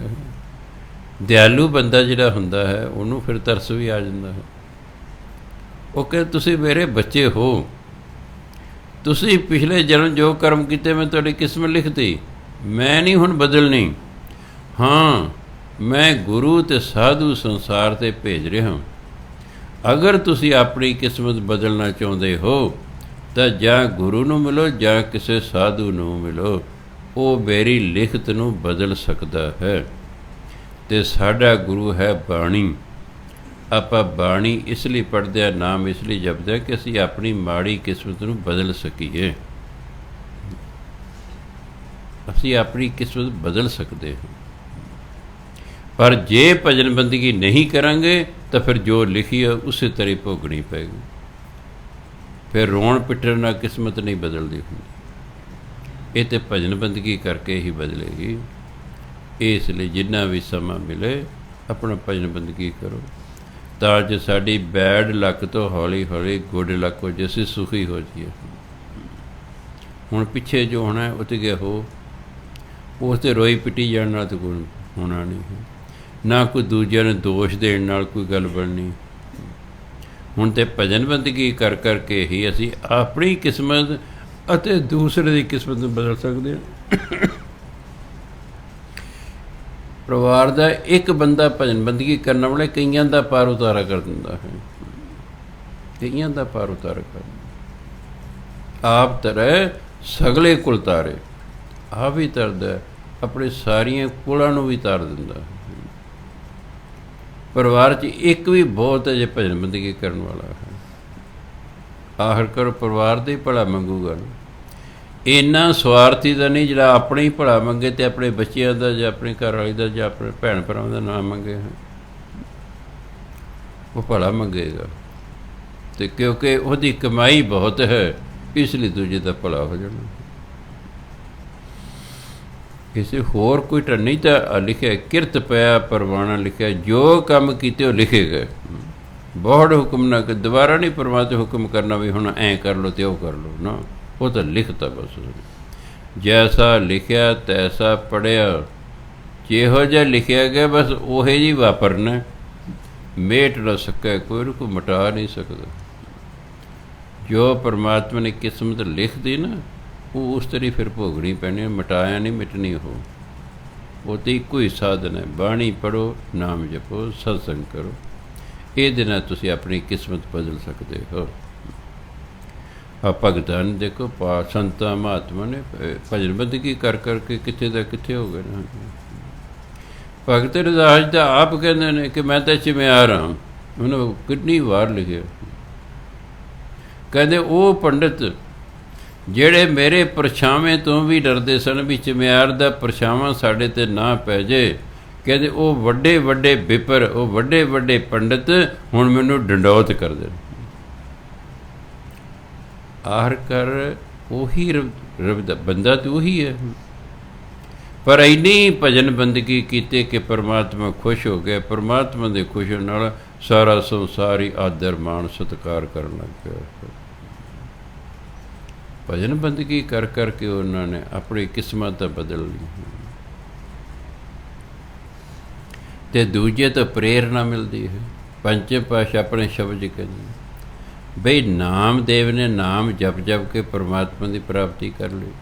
ਕਬੀਰ ਜੁਲਾਹਾ ਸੀ, ਉਹਨੇ ਵੀ ਨਾਮ ਜਪ ਜਪ ਕੇ ਪਰਮਾਤਮਾ ਦੀ ਪ੍ਰਾਪਤੀ ਕਰ ਲਈ। ਰਵਿਦਾਸ ਜੀ ਚਮਿਆਰ ਸਨ, ਉਹਨਾਂ ਵੀ ਭਜਨ ਬੰਦਗੀ ਕਰ ਕਰਕੇ ਪਰਮਾਤਮਾ ਦੀ ਪ੍ਰਾਪਤੀ ਕਰ ਲਈ। ਸੈਨ ਨਾਈ ਸੀ, ਉਹਨੇ ਵੀ ਭਜਨ ਬੰਦਗੀ ਕਰਕੇ ਪਰਮਾਤਮਾ ਦੀ ਪ੍ਰਾਪਤੀ ਕਰ ਲਈ। ਜਦੋਂ ਇਹ ਗੱਲਾਂ ਧੰਨੇ ਜੱਟ ਨੇ ਸੁਣੀਆਂ, ਇਹ ਬਿੱਦ ਸੁਣ ਕੇ ਜਾਟਰੋ ਉੱਠ ਭਗਤੀ ਲੱਗਾ। ਉਹਨੇ ਕਿਹਾ ਯਾਰ, ਜੇ ਇੱਕ ਛੀਂਬਾ, ਇੱਕ ਨਾਈ, ਇੱਕ ਜਿਹੜਾ ਚਮਿਆਰ, ਇੱਕ ਜਿਹੜਾ ਜਲਾਹਾ, ਇਹ ਜਿਹੜੇ ਨੇ ਪਰਮਾਤਮਾ ਦੀ ਪ੍ਰਾਪਤੀ ਕਰ ਸਕਦੇ ਨੇ, ਤੂੰ ਤਾਂ ਜੱਟ ਹੈ, ਤੂੰ ਕਿਉਂ ਨਹੀਂ ਕਰ ਸਕਦਾ? ਉਹ ਵੀ ਲੱਗ ਗਿਆ ਅਤੇ ਉਹਨੇ ਮਿਲਿਆ ਪ੍ਰਤੱਖ ਗੁਸਈਆਂ ਧੰਨਾ ਵੱਡ ਭਾਗਾ। ਉਹਨੂੰ ਪਰਮਾਤਮਾ ਮਿਲ ਗਿਆ, ਵੱਡੇ ਭਾਗਾਂ ਵਾਲਾ ਹੋ ਗਿਆ। ਕਿਤੇ ਵਿਚਾਰਾ ਆਪ ਡੰਗਰ ਚਾਰਦਾ ਸੀ, ਕਿਤੇ ਉਹਨੇ ਰੱਬ ਚਾਰਦਾ ਹੈ। ਕਿਤੇ ਆਪ ਖੇਤਾਂ ਨੂੰ ਪਾਣੀ ਲਾਉਂਦਾ ਸੀ, ਕਿਤੇ ਰੱਬ ਪਾਣੀ ਲਾ ਰਿਹਾ ਹੈ। ਦੇਖੋ, ਇਹ ਤਾਂ ਐਂ ਜਿਵੇਂ ਕੋਈ PN ਅਫਸਰ ਲੱਗ ਜਾਏ, ਉਲਟਾ ਹੋ ਗਿਆ ਨਾ ਕੰਮ। ਇੱਕ PN ਕਦੇ ਅਫਸਰ ਆਪਣੀ ਜ਼ਿੰਦਗੀ ਲੱਗ ਜਾਏ, ਉਸ ਤੋਂ ਪੁੱਛ ਕੇ ਦੇਖ ਵੀ ਹੁਣ ਕਿਆ ਜ਼ਿੰਦਗੀ ਦਾ ਆਨੰਦ ਹੈ ਅਤੇ ਪਹਿਲਾਂ ਕੀ ਸੀ। ਇਸ ਲਈ ਜਦੋਂ ਅਸੀਂ ਨਾਮ ਜਪ ਜਪ ਕੇ ਕੁਝ ਪ੍ਰਾਪਤ ਕਰ ਲਾਂਗੇ ਨਾ, ਫਿਰ ਸਾਨੂੰ ਪਤਾ ਲੱਗੂਗਾ ਕਿ ਹਾਂ, ਇਹ ਨਾਮ ਦੇ ਵਿੱਚ ਕੀ ਕੁਛ ਹੁੰਦਾ ਹੈ। ਜੇ ਕੋ ਦਰਗਾਹ ਬਹੁਤਾ ਬੋਲੇ, ਨਾਉ ਪਵੈ ਬਾਜ਼ਾਰੀ। ਜੇ ਕੋਈ ਰੱਬ ਦੇ ਬਾਰੇ ਬਹੁਤਾ ਬੋਲੇ ਨਾ, ਨਹੀਂ ਐਂ ਨਹੀਂ, ਠੀਕ ਨਹੀਂ ਕੀਤਾ ਜੀ, ਉਹਨੇ ਐਂ ਕਰਨਾ ਚਾਹੀਦਾ ਸੀ, ਉਹ ਨਹੀਂ ਕੀਤਾ ਜੀ, ਨਾਮ ਪਵੈ ਬਾਜ਼ਾਰੀ। ਬਾਜ਼ਾਰੀ ਤਾਂ ਮੂਰਖ, ਕਹਿੰਦਾ ਹੁਣ ਲੋਕ ਮੂਰਖ ਕਹਿਣਗੇ। ਸ਼ਤਰੰਜ ਬਾਜ਼ੀ ਪੱਕੈ ਨਾਹੀ, ਕੱਚੀ ਆਵੈ ਸਾਰੀ। ਇਸ ਤਰ੍ਹਾਂ ਜੀਵਨ ਰੂਪੀ ਜਿਹੜੀ ਬਾਜ਼ੀ ਹੈ, ਉਹ ਕਹਿੰਦੇ ਜੀਵਨ ਰੂਪੀ ਬਾਜ਼ੀ ਪੱਕੀ ਪਕੜੀ ਨਹੀਂ, ਇਹ ਕੱਚੀ ਰਹਿ ਜਾਣੀ ਹੈ। ਇਹ ਕਾਮਯਾਬ ਨੁਕਤਾਚੀਨੀ ਕਰਨਾ, ਕਾਮਯਾਬੀ ਨਹੀਂ ਮਿਲਣੀ, ਅਸਫਲਤਾ ਮਿਲਣੀ। ਉਹਦੀ ਰਜ਼ਾ 'ਚ ਰਹਿ ਕੇ ਉਹਦੀ ਭਜਨ ਬੰਦਗੀ ਕਰਦੇ ਰਹਿਣਾ ਹੈ। ਇੱਕ ਦਿਨ ਕੋਈ ਨਾ ਕੋਈ ਗੱਲ ਸਾਡੀ ਬਣ ਜਾਏਗੀ। ਨਾ ਕੋ ਪੜ੍ਹਿਆ ਪੰਡਿਤ ਬੀਨਾ, ਨਾ ਕੋ ਮੂਰਖ ਮੰਦਾ। ਆਪਣੇ ਆਪ 'ਚ ਕੋਈ ਪੜ੍ਹਿਆ ਨਹੀਂ, ਆਪਣੇ ਆਪ 'ਚ ਕੋਈ ਪੰਡਿਤ ਨਹੀਂ, ਬੀਨਾ ਜਾਣੀ ਜਾਣ ਨਹੀਂ, ਨਾ ਕੋਈ ਆਪਣੇ ਆਪ 'ਚ ਮੂਰਖ ਹੈ, ਨਾ ਕੋਈ ਮੰਦਾ ਹੈ। ਇਹ ਤਾਂ ਉਹਦੇ ਬਣਾਏ ਹੋਏ ਨੇ। ਇਹ ਤਾਂ ਉਹਦੇ ਬਣਾਏ ਹੋਏ ਹਨ, ਅਸੀਂ ਆਪਣੇ ਆਪ 'ਚ ਕੁਝ ਨਹੀਂ ਹਾਂ। ਬੰਦੀ ਅੰਦਰ ਸਿਫਤ ਕਰਾਏ ਤਾ ਕੋ ਕਹੀਏ ਬੰਦਾ। ਜੇ ਪਰਮਾਤਮਾ ਆਪਣੀ ਰਜ਼ਾ 'ਚ ਰੱਖ ਕੇ ਕਿਸੇ ਇਨਸਾਨ ਤੋਂ ਆਪਣੀ ਸਿਫਤ ਸਲਾਹ ਕਰਾਉਂਦਾ ਨਾ, ਉਸੇ ਨੂੰ ਕਹਿੰਦਾ ਬੰਦਾ ਕਿਹਾ ਜਾ ਸਕਦਾ ਹੈ। ਬੰਦਾ ਕੌਣ ਹੁੰਦਾ? ਦਾਸ। ਉਹਨੂੰ ਪਰਮਾਤਮਾ ਦਾਸ ਕਹਿੰਦਾ। ਬੰਦਾ ਸੋ ਜੋ ਬੰਦਗੀ ਕਹੇ। ਬੰਦਾ ਉਹ ਜਿਹੜਾ ਬੰਦਗੀ ਕਰਦਾ ਹੈ। ਸੋ ਇਸ ਲਈ ਅਸੀਂ ਜੇ ਬੰਦੇ ਬਣਨਾ ਤਾਂ ਫਿਰ ਬੰਦਗੀ ਕਰਨੀ ਪਏਗੀ। ਇਸ ਲਈ ਜਿੰਨਾ ਵੀ ਸਮਾਂ ਮਿਲੇ, ਦੇਖੋ ਇੱਕ ਗ੍ਰਸਤੀ ਹੁੰਦਾ ਹੈ, ਇੱਕ ਬੱਚਾ ਜੇ ਪੜ੍ਹ ਰਿਹਾ ਹੈ ਉਹਦੇ ਕੋਲ ਸਮਾਂ ਘੱਟ ਹੁੰਦਾ, ਬਹੁਤ ਘੱਟ ਸਮਾਂ ਭਾਈ। ਕੁਝ ਸਮਾਂ ਆਪਣਾ ਜਿਹੜਾ ਹੈ ਮੂਲ ਮੰਤਰ ਦਾ ਜਪ ਕਰਦੇ ਰਿਹਾ ਕਰੋ, ਆਪਣਾ ਕੰਮ ਧੰਦਾ ਕਰੋ। ਹੋਰ ਸਮਾਂ ਜ਼ਿਆਦਾ ਹੈ, ਕੋਈ ਜਪਜੀ ਸਾਹਿਬ ਦਾ ਪਾਠ ਕਰ ਲਓ। ਹੋਰ ਜ਼ਿਆਦਾ ਸਮਾਂ ਆਪਣਾ ਕੋਈ ਨਿਤਨੇਮ ਕਰ ਲਓ।